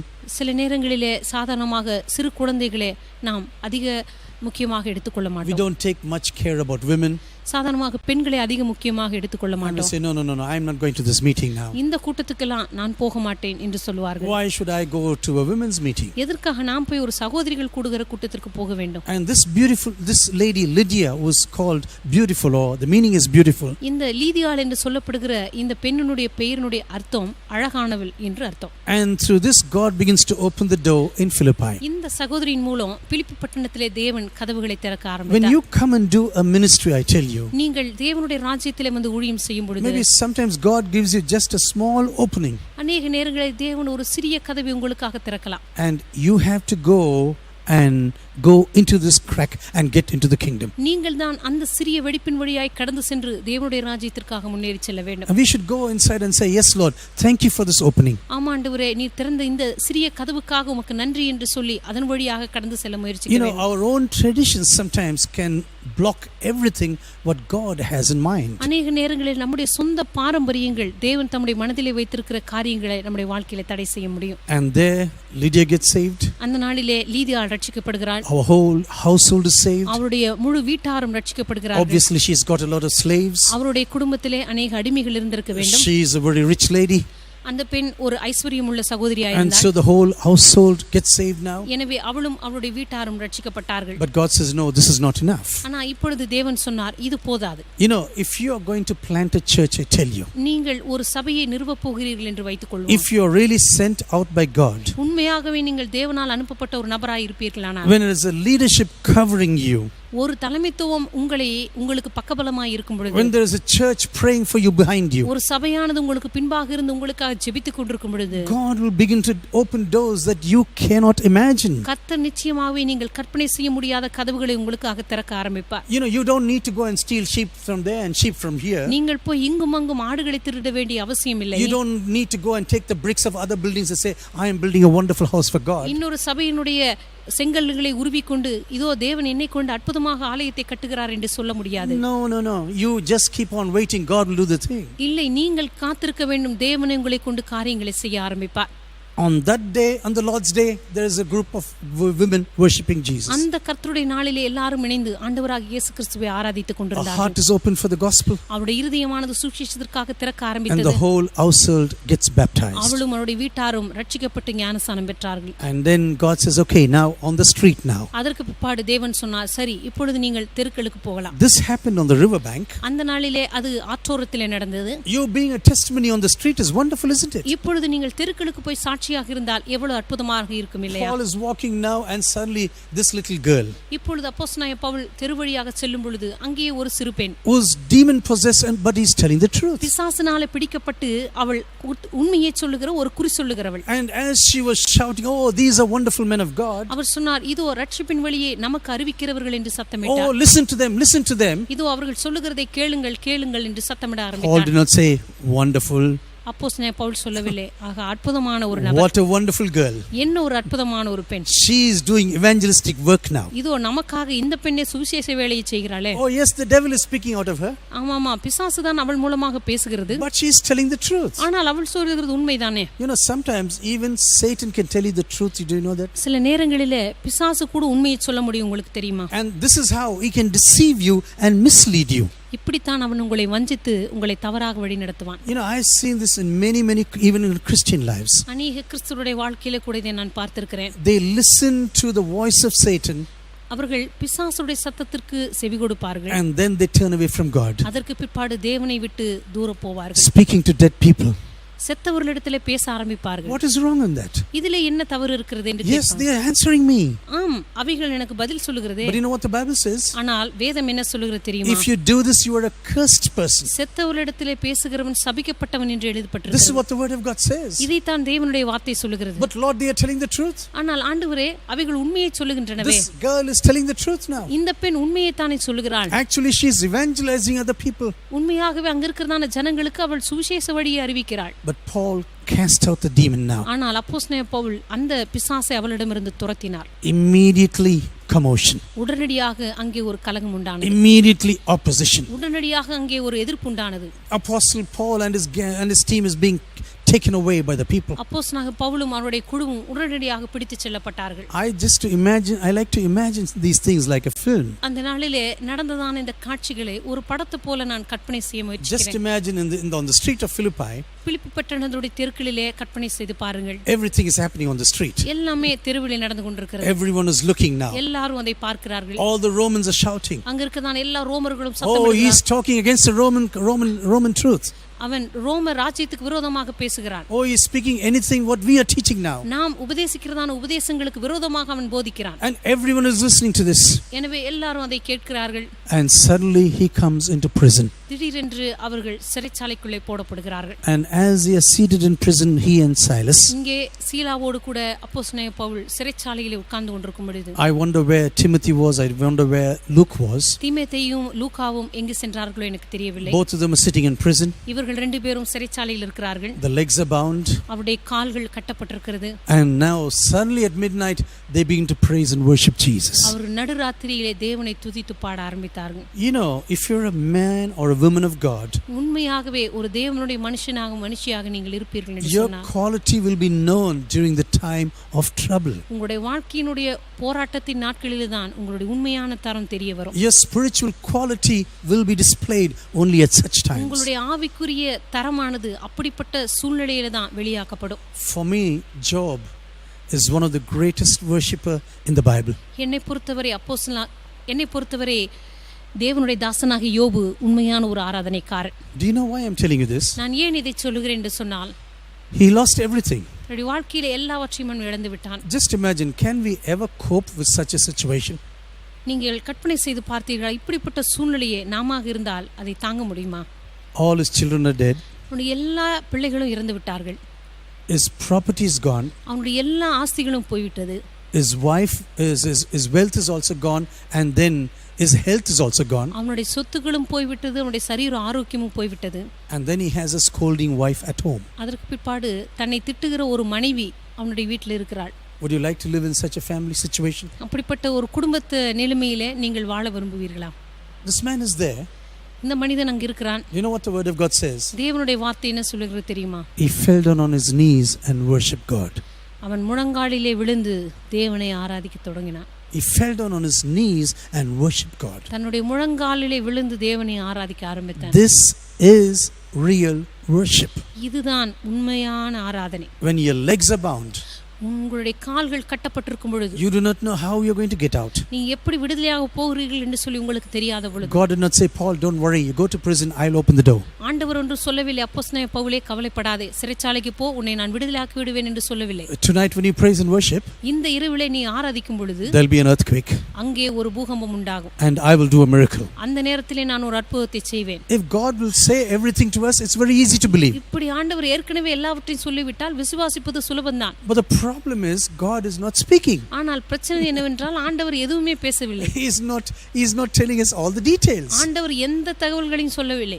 They are just worshiping now. அவர்கள் தேவனை ஆராதிக்க துவங்குகிறார்கள். Suddenly earthquake. திடீரென்று அங்கே பூமி அசைய ஆரம்பித்தது. Doors are flung open. அங்கே கதவுகள் எல்லாம் தானாக திறவுண்டது. This Philippian jailer is asleep now. அங்கே இருந்துதான் அந்த பிலிப்பிய சிறைச்சாலைக்காரன் தூங்கிக் கொண்டிருக்கிறான். He suddenly is awake and he's wondering now. திடீரென்று விழித்து பார்த்து அவன் ஆச்சரியப்படுகிறான். Hey, maybe these fellows ran away. ஒருவேளை இவர்கள் எல்லாம் ஓடி போய் விட்டார்களோ என்று நினைக்கிறான். If they have gone, I am going to be crucified. அப்படி ஒருவேளை இவர்கள் தப்பித்து விட்டால் நிச்சயமாகவே அடுத்த நாள் என்னுடைய தலையை துண்டித்து விடுவார்கள். They will be crucifying me immediately. நிச்சயமாகவே என்னை உடனடியாக தண்டிப்பார்கள். So how can I escape this situation? எப்படி இந்த சூழ்நிலையில நான் தப்பித்துக் கொள்வது? And he says, okay, let me kill myself before I am being killed. எனவே அவன் நினைக்கிறான், சரி அடுத்த நாள் நான் தண்டிக்கப்படுவதற்கு முன்பதாக நானாகவே என்னை கொலை செய்து கொள்கிறேன். Paul says, stop. ஆனால் பவுல் சொல்லுகிறான், அப்படி ஒன்றும் செய்யாதே. Don't you think that we have gone away? நாங்கள்லாம் ஓடிவிட்டோம் என்று நினைக்க வேண்டாம்.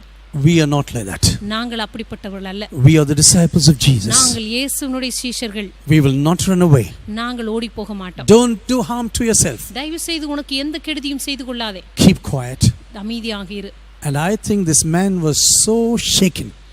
இந்த சிறைச்சாலைக்காரன் அந்த அளவுக்கு அசைக்கப்பட்டபடினாலே he came to Paul and said, what should I do to get saved? அவன் நடுங்கி பவுலினிடத்தில் வந்து ரட்சிக்கப்படுவதற்கு நான் என்ன செய்ய வேண்டும் என்று கேட்கிறான். Apostle Peter was preaching on the day of Pentecost. அந்த நாளில் அப்போஸ்தலனாகிய பேதுரு பிரசங்கித்த பொழுது The same question arose among the people. அதே கேள்வி ஜனங்கள் மத்தியிலே எழுந்தது. What should we do to get saved? ரட்சிக்கப்படுவதற்கு நாங்கள் என்ன செய்ய வேண்டும்? Believe on the Lord Jesus Christ. கர்த்தராகிய இயேசு கிறிஸ்துவை விசுவாசி. Repent and believe on the Lord Jesus மனம் திரும்பி Christ. கர்த்தராகிய இயேசு கிறிஸ்துவை விசுவாசி. Be baptized and you will receive the power of the Holy அவருடைய Spirit. நாமத்தினாலே ஞானஸ்நானம் பெற்றுக்கொள், அப்பொழுது பரிசுத்த ஆவியின் வரத்தை பெறுவாய். He said, this is what you should do now. Believe on the Lord Jesus. கர்த்தராகிய இயேசு கிறிஸ்துவை விசுவாசிக்க வேண்டும் என்று சொல்லுகிறான். I tell you, if when God comes down with power, ஆண்டவர் தம்முடைய வல்லமையோடு கூட ஒரு இடத்திலே இறங்கி வரும் பொழுது people will themselves come to the Lord Jesus. ஜனங்கள் தாங்களாகவே இயேசுவினிடத்தில் ஓடி வருவார்கள். They will say, what should I do to get saved now? அவர்கள் வந்து கேட்பார்கள், ரட்சிக்கப்படுவதற்கு நாங்கள் என்ன செய்ய வேண்டும்? You know, people will run to the presence of God. ஜனங்கள் தேவ பிரசன்னத்திற்கு ஓடி வந்து,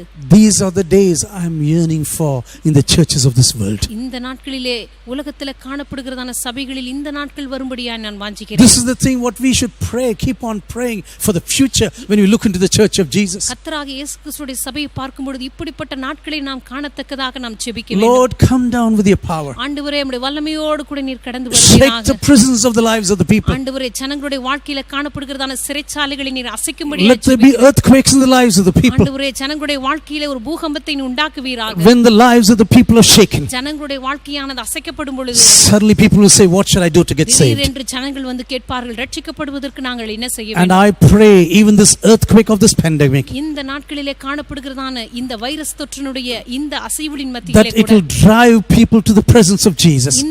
இந்த பூகம்பமானது ஜனங்களுடைய வாழ்க்கையை அசைத்து இயேசு கிறிஸ்துவிடத்திலே கொண்டு வரும்படியா நான் Lord, ஜெபிக்கிறேன். what should we do that you stop this pandemic ஆண்டவரே, இந்த situation? சமூக தொற்று பரவலை நீ நிறுத்தும்படியா நாங்கள் என்ன செய்ய வேண்டும்? Lord, we want to see a sign and miracle in this nation. ஆண்டவரே, இந்த தேசத்திலே ஒரு அற்புதத்தையும் அடையாளத்தையும் நாங்கள் காண விரும்புகிறோம். Not only this man was saved, இந்த மனிதன் ரட்சிக்கப்பட்டது மாத்திரமல்ல, everyone in prison is listening to the gospel. அந்த நாளிலே சிறைச்சாலையில் இந்த யாவரும் சுவிசேஷத்தை கேட்டார்கள். And now Apostle Paul goes to the house of this man. இப்பொழுது அப்போஸ்தலனாகிய பவுல் இந்த சிறைச்சாலைக்காரனுடைய வீட்டுக்கு In போகிறார். the middle of the night he is baptized. நடுராத்திரியிலே அவருக்கு ஞானஸ்நானம் He கொடுக்கிறார். teaches them. In the middle of the night he and his household is again baptized. நடுராத்திரியிலே சிறைச்சாலைக்காரனுடைய வீட்டாரும் சுவிசேஷத்தை குறித்து கேள்விப்பட்டு ஞானஸ்நானம் பெறுகிறார்கள். If you have repented, நீங்கள் மனம் திரும்பி இருப்பீர்கள் என்று சொன்னார். if you believe that Jesus is Lord, இயேசுவே கர்த்தர் என்று நீங்கள் விசுவாசிப்பீர்களானால், don't wait for 2 or 3 years before you get baptized. நீங்கள் ஞானஸ்நானம் பெறுவதற்கு 2-3 வருடங்கள் தயவு செய்து காத்திருக்க வேண்டாம். Even if the middle of the night,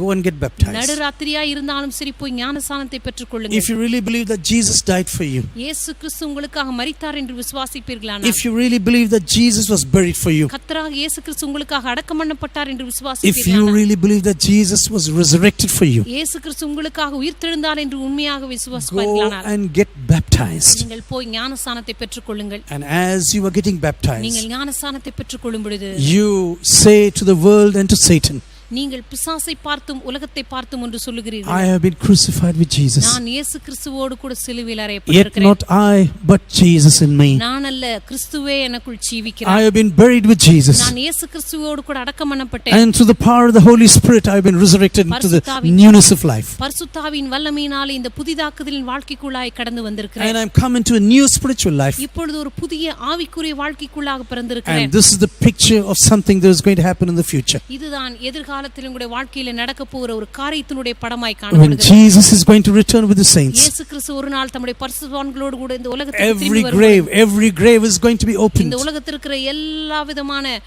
பிரேத குழிகளும் திறக்கப்படும். And those who believe in the Lord Jesus Christ, கர்த்தராகிய இயேசு கிறிஸ்துவுக்குள்ளாக மரித்தவர்கள், we will meet him in the mid-air with Jesus. உயிரோடு இருக்கிற நாம் அவரோடு கூட மேகங்களோடு கூட This எடுத்துக்கொள்ளப்படுவோம். resurrection is a picture of the thing that is going to happen in the future. இந்த உயிர்த்தெழுதலானது ஒரு நாள் இயேசு கிறிஸ்துவோடு கூட நடக்கிறதான காரியத்திற்கு அடையாளமாய் Now we காணப்படுகிறது. are going through a spiritual resurrection. இப்பொழுது நாம் ஒரு ஆவிக்குரிய உயிர்த்தெழுதலின் வழியாய் கடந்து But செல்கிறோம். this is a picture of something that is going to happen in the future. ஆனால் எதிர்காலத்தில் நடக்க போற ஒரு காரியத்திற்கான ஒரு முன்னடையாளமாய் இது காணப்படுகிறது. I will tell you something from my experience. என்னுடைய தனிப்பட்ட வாழ்க்கையின் அனுபவத்திலிருந்து ஒரு காரியத்தை உங்களுக்கு I சொல்லுகிறேன். think I have the experience and age now to talk about these things boldly.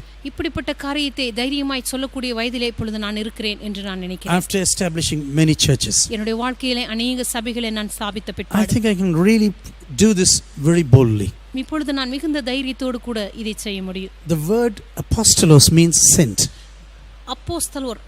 அப்போஸ்தலஸ் என்று சொல்லும் பொழுது அனுப்பப்பட்டவர்கள் என்று அர்த்தம். You know, a missionary or an apostle is a person who's sent by God. ஒரு மிஷனரி அல்லது அப்போஸ்தலர் என்று சொல்லும் பொழுது தேவனால் அனுப்பப்பட்ட நபர் என்று அர்த்தம். The Bible says the church is built on the foundations of the apostles and prophets. வேதம் சொல்லுகிறது சபையானது தீர்க்கதரிசிகள் அப்போஸ்தலருடைய அஸ்திபாரத்தின் மேல் கட்டப்படுகிறது. And so in the list first apostles, that is what it is written there. எனவே நீங்கள் வேதத்தில் வாசிக்கும்போது அப்போஸ்தலர் என்கிறதான இந்த ஊழியமானது முதலாவது சொல்லப்பட்டிருக்கிறது. So it doesn't mean they are very high in the hierarchy. அப்போஸ்தலர் என்று சொல்லும் பொழுது ஏதோ இந்த ஊழியத்தினுடைய பட்டியலிலே இவர்கள் மிகுந்த உயர்ந்த நிலைமைக்கு உள்ளவர்கள் என்று அர்த்தமல்ல. No, whether you're an apostle or a pastor or a teacher, evangelist or prophet. இல்லை, நீங்கள் அப்போஸ்தலரோ அல்லது தீர்க்கதரிசியோ ஒரு போதகரோ மேய்ப்பரோ சுவிசேஷகரோ யாராக இருந்தாலும் சரி, we are all together like beads in a necklace. எல்லாருமே ஒரு கழுத்திலே போடப்படுகிறதான ஒரு சங்கிலியில் இருக்கிறதான ஒரு மணிகளை போல. Yes, among these people there will be one person whom God chooses to be the first among equals. நிச்சயமாகவே இந்த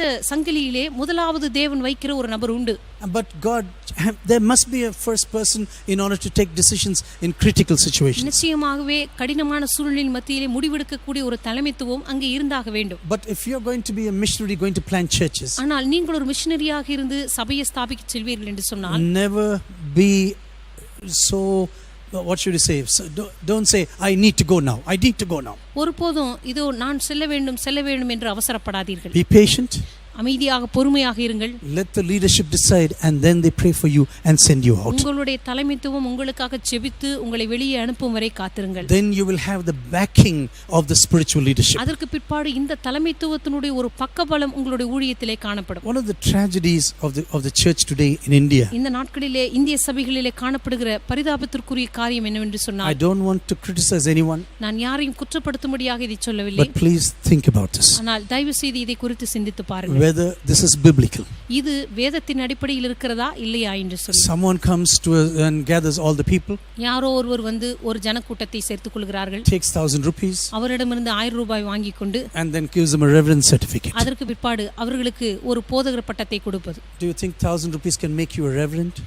நீங்க நினைக்கிறீர்களா 1000 ரூபாய் வாங்கின உடனே உங்களுக்கு ஒரு ஊழியத்தின் அபிஷேகம் வந்து விடுகிறது? And 5000 people can make you a bishop? அல்லது 5000 ரூபாய் கொடுத்தால் உங்களுக்கு ஒரு பிஷப் பட்டம் கிடைக்கிறது? Reverend, bishop are not titles. உங்களுக்கு கிடைக்கிறதான இந்த ரெவரண்டோ பிஷப்போ இது எல்லாமே உங்களுக்கு ஊழியத்திற்கான ஒரு அடையாளம் அல்ல. They are ministries given by God. அவைகளெல்லாம் ஒரு பட்டங்கள் அல்ல, ஆனால் தேவனால் கொடுக்கப்படுகிற ஒரு ஊழியங்கள். Bishops are overseers who oversee many churches. பிஷப்புகள் அதாவது கண்காணிகள் என்று சொல்லும் பொழுது சபையை மேற்பார்வையிடுகிறவர்கள் என்று அர்த்தம். They are the ones who are called to go and oversee churches. அவர்கள் சென்று சபையை மேற்பார்வையிடும்படியாக அனுப்பப்பட்டார்கள். And if you're a pastor, for example, நீங்கள் உதாரணத்துக்கு ஒரு மேய்ப்பனாக இருப்பீர்கள் என்று சொன்னால், if you are a pastor of a church, for example, நீங்கள் ஒரு சபையினுடைய மேய்ப்பனாக இருப்பீர்கள் என்று சொன்னால், your sheep must really trust you. உங்களுடைய ஆடு முதலாவது உங்களை நம்ப வேண்டும். They should not have any need as you are the shepherd of this congregation. நீங்கள் அந்த சபையினுடைய மேய்ப்பனாக இருக்கும் பொழுது அந்த ஆடுகளுடைய தேவைகள் சரியாக சந்திக்கப்பட வேண்டும். They are not people who meet your needs. அவர்கள் உங்களுடைய தேவையை சந்திக்கிறவர்கள் அல்ல. No, you are the person who are going to meet their needs. இல்லை, மேய்ப்பனாக நீங்கள் தான் ஆடுகளுடைய தேவைகளை சந்திக்க வேண்டும். You are going to lead them in green pastures. நீங்கள் தான் அந்த ஆடுகளை பசும்புல்லின் வழியாக நடத்த வேண்டும். You are the one who is going to lead them to still waters. நீங்கள் தான் அவர்களை அமர்ந்த தண்ணீர்களில் நடத்த வேண்டும். You are the ones who are going to pull them back when they go on wrong ways. நீங்கள் தான் அவர்கள் தவறான வழியிலே செல்லும் பொழுது அவர்களுடைய வழிகளை சரிப்படுத்த வேண்டும். You are the one who is going to beat the enemies who come to devour your sheep. உங்களுடைய ஆடுகளை கடித்து குதற வருகிறதான எல்லாவிதமான எதிராளிகளுடைய விலங்குகளை நீங்கள் தான் அடித்து துரத்த வேண்டும். This is the meaning of a shepherd for me personally. என்னை பொறுத்தவரை ஒரு மேய்ப்பனுடைய ஊழியத்தினுடைய அடையாளம் இதுதான். You know, if you're a real shepherd, நீங்கள் ஒரு உண்மையான மேய்ப்பனாக இருப்பீர்கள் என்று சொன்னால், you will not bear the thought when even one sheep is missing. ஒரு ஆடு தொலைந்து போனால் கூட உங்களுடைய இருதயம் தாங்காது. You will not bear that. நிச்சயமாக உங்களுடைய இருதயம் தாங்க கூடாது. Where is this brother who usually sits next to this pillar? சாதாரணமாக இந்த தூணுக்கு பக்கத்தில் உட்கார்ந்திருப்பாரே அந்த சகோதரன் எங்கே? Who is this brother who sits next to this reception desk? இந்த வரவேற்பறை பக்கத்துல உட்கார்ந்திருப்பாரே அந்த சகோதரன் எங்கே? You will always be thinking and thinking about those sheep. அந்த ஆட்டை குறித்து நீங்கள் யோசித்துக்கொண்டே இருப்பீர்கள். If God has called you to plant a church, கர்த்தர் உங்களை ஒரு சபையை நிறுவக்கூடிய நபராக அழைத்திருப்பார் என்று சொன்னால், after anyone sends you out, யாராவது ஒருவர் உங்களை வெளியே அனுப்பும் வரை go and kneel down and begin to pray. தயவு செய்து போய் முழங்கால் படியிட்டு ஜெபித்து காத்திருங்கள். God will send those people who need the gospel. கர்த்தர் யாருக்கு சுவிசேஷம் தேவையோ அவர்களுக்கு நேராக உங்களை அனுப்புவார். Don't go and fish in the buckets, in other buckets where there are fishes already. தயவு செய்து இன்னொரு பக்கெட்டிலே பிடித்து வைக்கப்பட்டிருக்கிறதான மீன்களுக்கு நீங்கள் போய் தூண்டில் போட்டு கொண்டிருக்காதீர்கள். No, you have to pray, Lord, send the people to me who really need the gospel. இல்லை, நீங்கள் ஜெபிக்க வேண்டும், ஆண்டவரே சுவிசேஷம் தேவைப்படுகிற ஜனங்களை என்னிடத்திற்கு அனுப்பும் என்று சொல்லி. Only such people have built huge ministries. Do you know that? அப்படிப்பட்ட ஜனங்கள் தான் தேவனுக்காக பெரிய ஊழியங்களை செய்து முடித்திருக்கிறார்கள். உங்களுக்கு தெரியுமா? Yes, you can drop 10 here, 10 there. You can do that. ஒருவேளை நீங்க இங்கிருந்து 10 அங்கிருந்து 10 திருடி கொண்டிருக்கலாம். But your ministry will never grow. ஆனா உங்க ஊழியம் ஒருபோதும் வளராது. Your ministry will be highly limited. உங்களுடைய ஊழியம் எப்பொழுதுமே ஒரு சிறிய அளவுல தான் இருக்கும். Do you know what the fish will be thinking? அங்க இருக்கிறதான மீன் என்ன நினைக்கும் தெரியுமா? ஐயா என்ன திருடிட்டு வந்தார். That's what the fish will be thinking. அந்த மீன் அப்படித்தான் நினைக்கும். ஐயா only brought me here. ஐயா தான் என்னை இங்கே திருடி கொண்டு வந்தார். ஐயாவுக்கு ஒரு நாள் டாடா காட்டும், அதே மீன் ஒரு நாள் டாடா காட்டும். I tell you, this will surely happen. அந்த காரியம் நிச்சயமாவே ஒரு நாள் நடக்கும். But when people come through Jesus, ஆனால் இயேசு கிறிஸ்துவின் மூலமாக ஜனங்கள் உங்களிடத்தில் வருவார்களானால் they will stand firm. அவங்க நிச்சயமாக உறுதியாக நிற்பார்கள். They came through your prayers, through your ministry. உங்களுடைய ஊழியத்தினால உங்களுடைய ஜெபத்தினால அவர்கள் உறுதியாக நிற்பார்கள். And they will say, we will stand with you now. அவங்க சொல்லுவாங்க, உங்களோடு கூட நாங்கள் உறுதியாக நிற்போம் என்று சொல்லி. If you have the calling of an apostle, உங்களுக்கு அப்போஸ்தலனை அழைப்பு இருக்கும் என்று சொன்னால், never build on something what another person has built. ஒருபோதும் இன்னொரு நபர் கட்டி இருக்கிற ஊழியத்தின் மேல நீங்கள் போய் கட்டாதீங்க. You know, apostle means their ministry is foundation. அப்போஸ்தலர்கள் என்று சொல்லும் பொழுது அவருடைய ஊழியத்தினுடைய வேலையை அஸ்திவாரம் போடுவதுதான். This is what Apostle Paul is writing. இதைத்தான் அப்போஸ்தலனாகிய பவுல் எழுதி வைத்திருக்கிறார். As a master builder, I put the foundation. நான் ஒரு புத்தியுள்ள சிற்பாசாரியை போல அஸ்திவாரம் போட்டேன். I put the foundation. நான் அஸ்திவாரத்தை போட்டேன். And this is what apostolic ministry is all about. இதுதான் அப்போஸ்தலருடைய ஊழியமே. You know, they are putting foundations. அவர்கள் அஸ்திவாரத்தை போடுவார்கள். They will check the foundations of these churches. அவர்கள் இந்த சபையினுடைய அஸ்திவாரத்தை சோதித்து பார்ப்பார்கள். And if there's anything wrong, they will write hot letters. அந்த இடத்திலே அஸ்திவாரத்திலே ஏதாவது தவறுகள் இருக்கும் என்று சொன்னால் அவர்கள் அந்த இடத்திலே மிகவும் கோபப்பட்டு கடிதங்களை எழுதுவார்கள். This is what Apostle Paul was doing. இதைத்தான் அப்போஸ்தலனாகிய பவுல் தன்னுடைய ஊழியத்திலே செய்தார். This is one of your callings. One of the points of your calling is criticizing churches whose foundations have changed. அதாவது அப்போஸ்தலனுடைய ஊழியத்தினுடைய ஒரு பகுதி என்னவென்று சொன்னால், சபையினுடைய அஸ்திவாரத்திலே தவறுகள் இருக்கும் பொழுது அதிலே நீங்கள் குற்றம் கண்டுபிடித்து அதை சரி செய்வதுதான். How can you drift away from the gospel? எப்படி நீங்கள் இந்த சுவிசேஷத்தை விட்டு விலகிச் செல்ல முடியும்? How can you accept another gospel now? எப்படி நீங்கள் வேறொரு சுவிசேஷத்தை ஏற்றுக்கொள்ள முடியும்? This is what Apostle Paul is writing. இதைத்தான் அப்போஸ்தலனாகிய பவுல் எழுதுகிறார். If you have an apostolic ministry, உங்களுக்கு ஒரு அப்போஸ்தல அழைப்பு இருக்கும் என்று சொன்னால், I pray that God raises many apostles. கர்த்தர் நம் மத்தியில் அநேக அப்போஸ்தலரை எழுப்பும்படியாக நான் Who ஜெபிக்கிறேன். go and really stand firm and plant churches. அவர்கள் போய் உறுதியாக நின்று சபைகளை And they ஸ்தாபிக்கும்படியாக. say, yes Lord, we will stand firm together. ஆமாண்டவரே, நாங்கள் இணைந்து உமக்காக உறுதியாக நிற்போம். I will fulfill your purposes and plans here. நான் சென்று ஆண்டவரே உம்முடைய நோக்கங்களை உம்முடைய சித்தங்களை நிறைவேற்றுவேன். But I am not interested on titles. ஆனால் பட்டங்களிலே எனக்கு ஆர்வம் இல்லை. Whether I am called a bishop or a pastor or a reverend by other people. நான் ஒரு ரெவரண்டோ அல்லது பிஷப்போ அல்லது பாஸ்டர் என்று சொல்லி எப்படி ஜனங்கள் என்னை அழைத்தாலும் சரி, I don't care about it. அதை பற்றி எனக்கு கவலை இல்லை. I've told this many times about myself. இது அநேக நேரங்களில் என்னை பற்றி நான் சொல்லி இருக்கிறேன். You know, when about David, God said something very beautiful. தாவீது ஒரு காரியத்தை மிக அழகாக சொல்லி வைத்திருக்கிறார். God said something very beautiful about David. தாவீதை குறித்து தேவன் ஒரு அருமையான காரியத்தை அழகாக எழுதி வைத்திருக்கிறார். A man after my own heart. என்னுடைய இருதயத்திற்கு ஏற்றவன். He will do everything what I say. நான் விரும்புகிற எல்லாவற்றையும் அவன் செய்வான். I would like these lines to be written on my tomb one day. ஒரு நாள் என்னுடைய கல்லறையிலே இந்த வார்த்தைகள் எழுதி வைக்கப்படும்படியாக. Nothing else. I care nothing for anything. வேற எதையும் நான் விரும்பவில்லை. I just want these things to be inscribed on my grave one day. இந்த காரியங்கள் ஒரு நாள் என்னுடைய கல்லறையின் மீது பொறித்து வைக்கப்படும்படியாக நான் விரும்புகிறேன். He did விரும்புகிறேன். everything what God wanted him to do. தன்னுடைய வாழ்க்கையிலே தேவன் விரும்பின எல்லாவற்றையும் இந்த மனிதன் செய்து முடித்தான். His heart had the beatings of the heart of God. தேவனுடைய இருதயத்திற்காக துடித்துக் கொண்டிருந்த ஒரு இருதயத்தை கொண்ட நபர். He understood the beating of the heart of God. தேவனுடைய இருதயத்தை துடிப்பை அறிந்து கொண்ட ஒரு நபர். This is what God expects from every one of us. இதைத்தான் நம்ம ஒவ்வொருவருடைய வாழ்க்கையிலிருந்து தேவன் எதிர்பார்க்கிறார். As we come to a close this evening, இந்த நாளிலே இந்த மாலை வேளையிலே இந்த ஆராதனை நாம் முடிப்பதற்கு முன்பதாக, whatever the desires of your heart, உங்களுடைய இருதயத்தின் விருப்பங்கள் எதுவாக இருந்தாலும் சரி, sure God will have many callings upon you. கர்த்தர் நிச்சயமாக உங்களுடைய வாழ்க்கையிலே அநேக வித்தியாசமான அழைப்புகளை கொடுத்திருக்கலாம். Don't just swerve left or right. தயவு செய்து நீங்கள் அதிலிருந்து இடப்பக்கமோ வலப்பக்கமோ விலகி போகாதீர்கள். Just carry on God. தேவன் உங்களோடு கூட வரும்பொழுது தொடர்ந்து அவரோடு Be கூட truthful to your calling. உங்களுடைய அழைப்புக்கு உண்மையாய் இருங்கள். And just one thing before I close. நான் முடிப்பதற்கு முன்பதாக ஒரு காரியத்தை சொல்ல விரும்புகிறேன். Some people say, oh, apostles should not marry.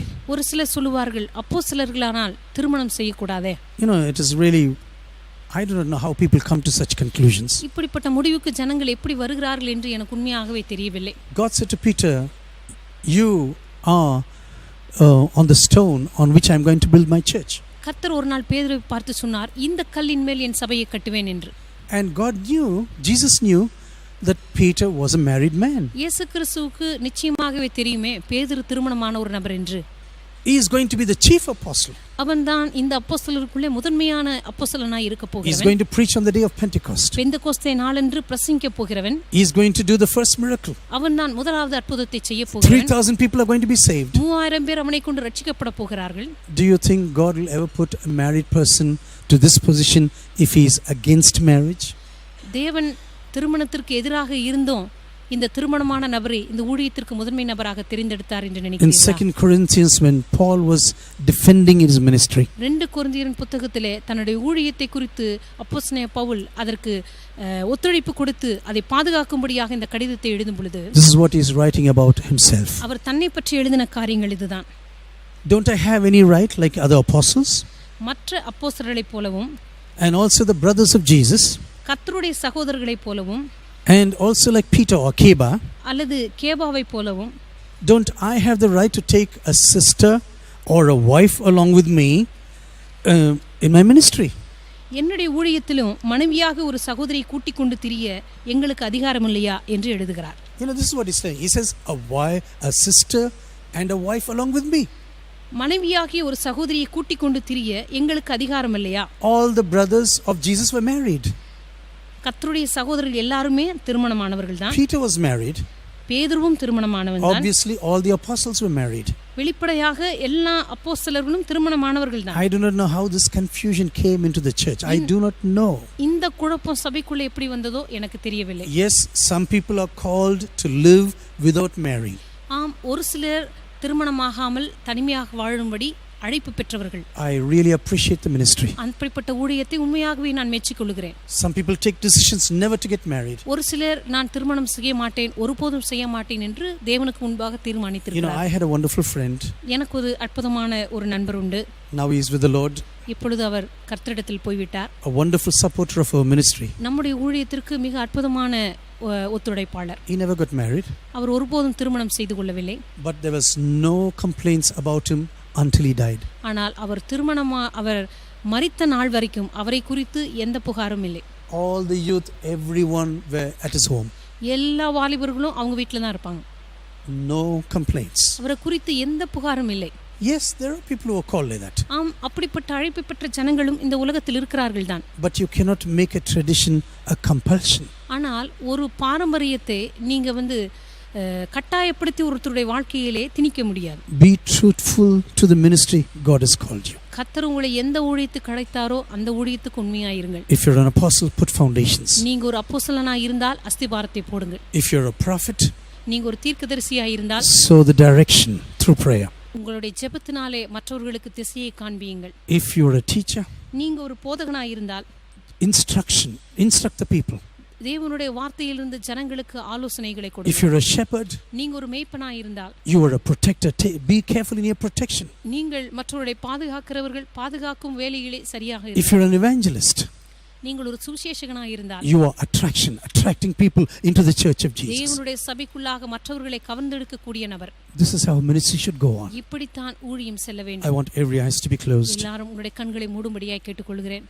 As we come to a close this evening, இந்த மாலை வேளையிலே நாம் முடிக்கும் பொழுது I pray that God will plant thousands of churches in every nation of this world. கர்த்தர் தாமே இந்த உலகத்தினுடைய எல்லா தேசங்களிலும் अनेक சபைகளை கர்த்தர் நிறுவும்படியாக நான் ஜெபிக்கிறேன். I pray that God will do a wonderful thing. கர்த்தர் தாமே அற்புதமான காரியங்களை செய்வார் என்று சொல்லி நான் Not only in our nation of India, நம்முடைய இந்த தேசத்திலே மாத்திரமல்ல, but also in all across the nations. ஆனால் உலகத்தில் இருக்கிற ஒவ்வொரு தேசங்களுக்குள்ளாக That God will plant many churches. கர்த்தர் அநேக சபைகளை நிறுவும்படியாக. Wherever you are, in whichever country you are, நீங்கள் எந்த தேசத்தில் இருந்தாலும் சரி, எந்த பகுதியில் இருந்தாலும் சரி, I do not know your calling, உங்களுடைய அழைப்பு என்னவென்று சொல்லி எனக்கு தெரியாது. but your leadership will surely know. ஆனால் உங்களுடைய தலைமைத்துவத்துக்கு அது நிச்சயமாகவே தெரியும். Through the talents and the giftings you have, உங்களுடைய வாழ்க்கையில் இருக்கிறதான தாளந்துகள், வரங்களை குறித்து your leadership will surely know who you are. உங்களுடைய தலைமைத்துவம் நிச்சயமாகவே சொல்லும் நீங்கள் யார் என்று சொல்லி.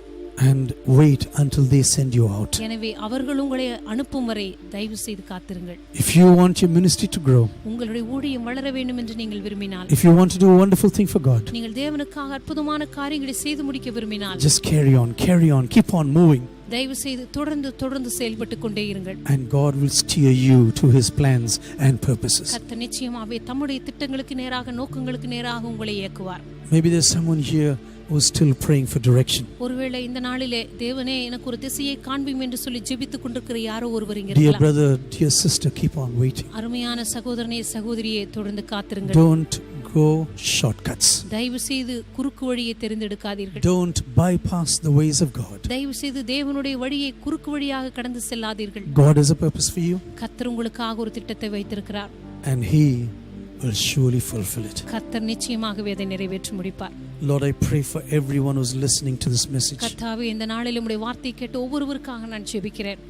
Lord, I pray that you really encourage us this evening ஆண்டவரே, இந்த மாலை வேளையில் உண்மையாக ஒவ்வொருவரையும் உற்சாகப்படுத்தும்படியா நான் ஜெபிக்கிறேன். to be patient and to be faithful to you. ஆண்டவரே, உமக்கு முன்பாக பொறுமையாகவும் விசுவாசத்துடன் காணப்பட நீர் உதவி That we செய்தீர். don't go before you, ஆண்டவரே, உமக்கு முன்பாக நாங்கள் ஓடிவிடக் கூடாது.